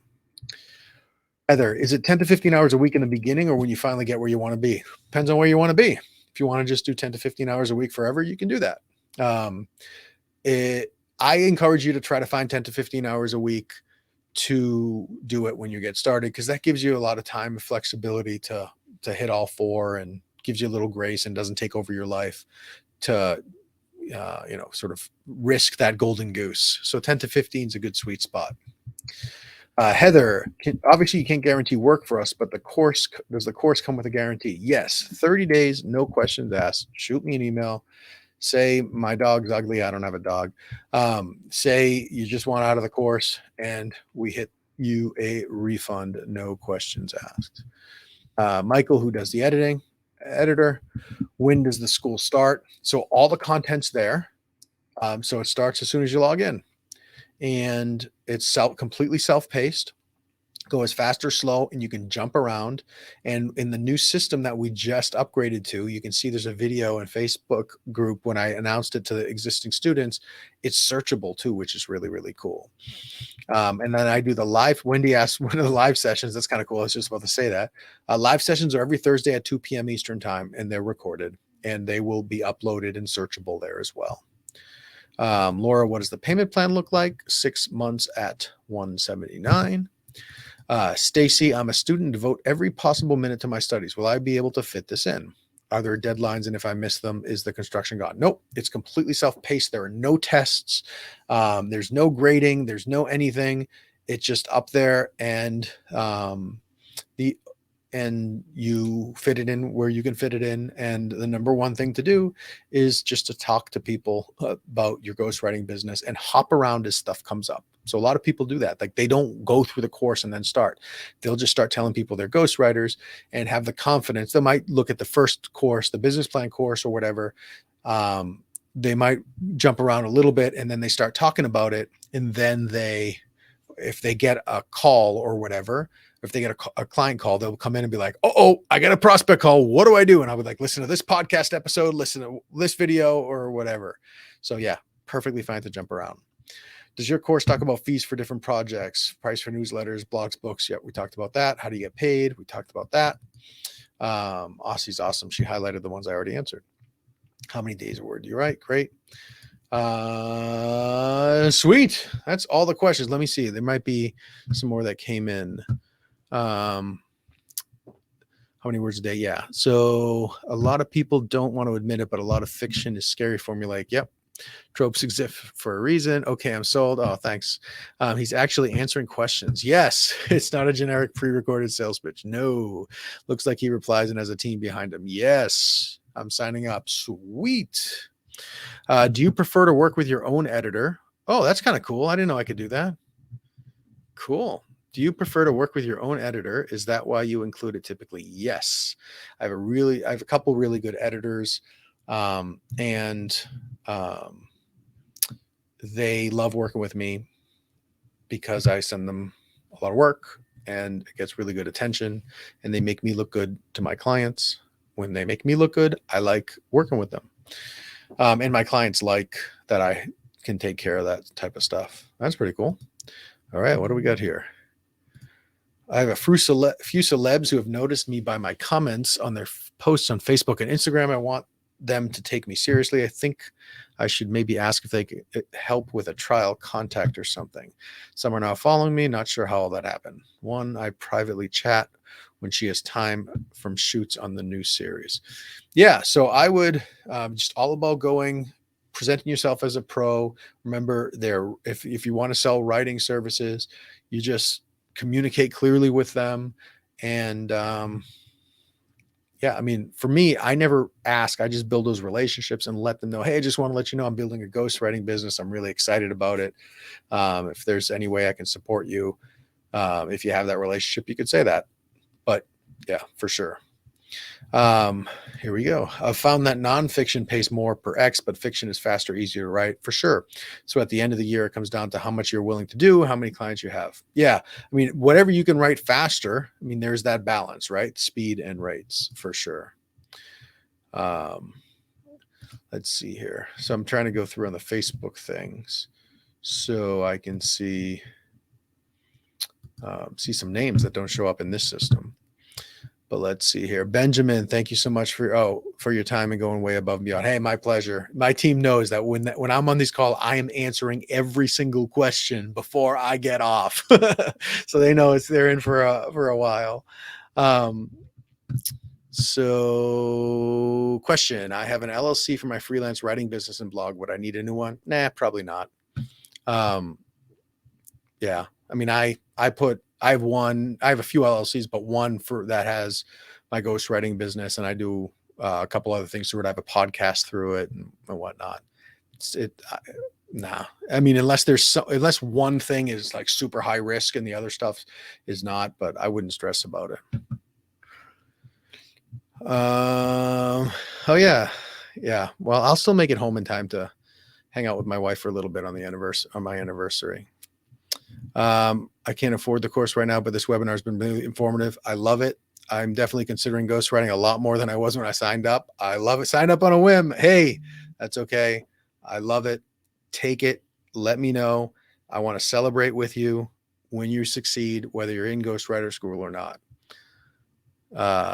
Looks like, where is it here? Looks like Friday for me. Looking forward to filling the gaps in my ghostwriting business. Love it. Thank you so much. This was amazing. I'm going to have a good think on this because I want to go all in if I'm in. That's what I want to see. I love it. Think, move forward with intention. And when we're ready, we hustle with muscle. Set the time. We work during that time, even if it's just part-time. And protect your golden goose. Don't quit your day job. When will the content in the school be available? It is there now. Just those live things come up afterwards. And then like every Thursday for the 6 months. Yep. Do it at your own pace. He is crazy. Yep. I think they're talking about me. Great advice. Thanks very much. Signing off now, friend. My pleasure. My pleasure. On the payment plan. Yeah. As well as being a student, I am a line developmental and story editor. Ooh, I love it. I find I do a lot of rewriting. I think it would make me a great ghostwriter. 100%. I do a lot of co-writing. Some of my clients want to process, and I, yeah, for sure. Where are the extras like the podcast thing? So when you get in, you forward whatever confirmation you get to support at Ghostwriter School, because typically I will, or someone on my team or I will email them out the following morning or whatever, forward that, and we'll respond with the codes to get in to that, likely first thing in the morning. I'm actually getting on an airplane at like 6 a.m. to go down to Podfest until tomorrow, until Friday. So, but we'll send out that link for that one right away, because that's the more time sensitive one. Yes, I love that. Let me see here. I don't like that I don't get to see names on this back end thing. So let me see if I can find, let me look on my phone so I can get excited for specific folks here. Here we go. Just got the enrollment. Who is that?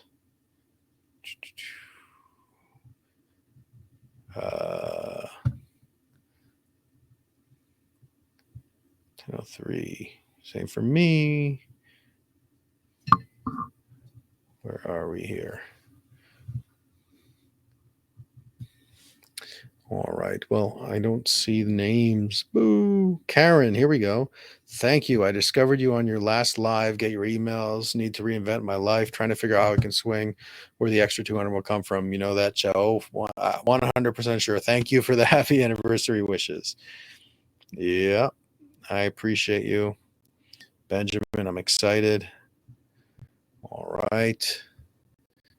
As well as being a student on my line. Yep. We got where are the extras. I said that one. Just got the enrollment. Came here with a welcome. Ready to change my life. Yep.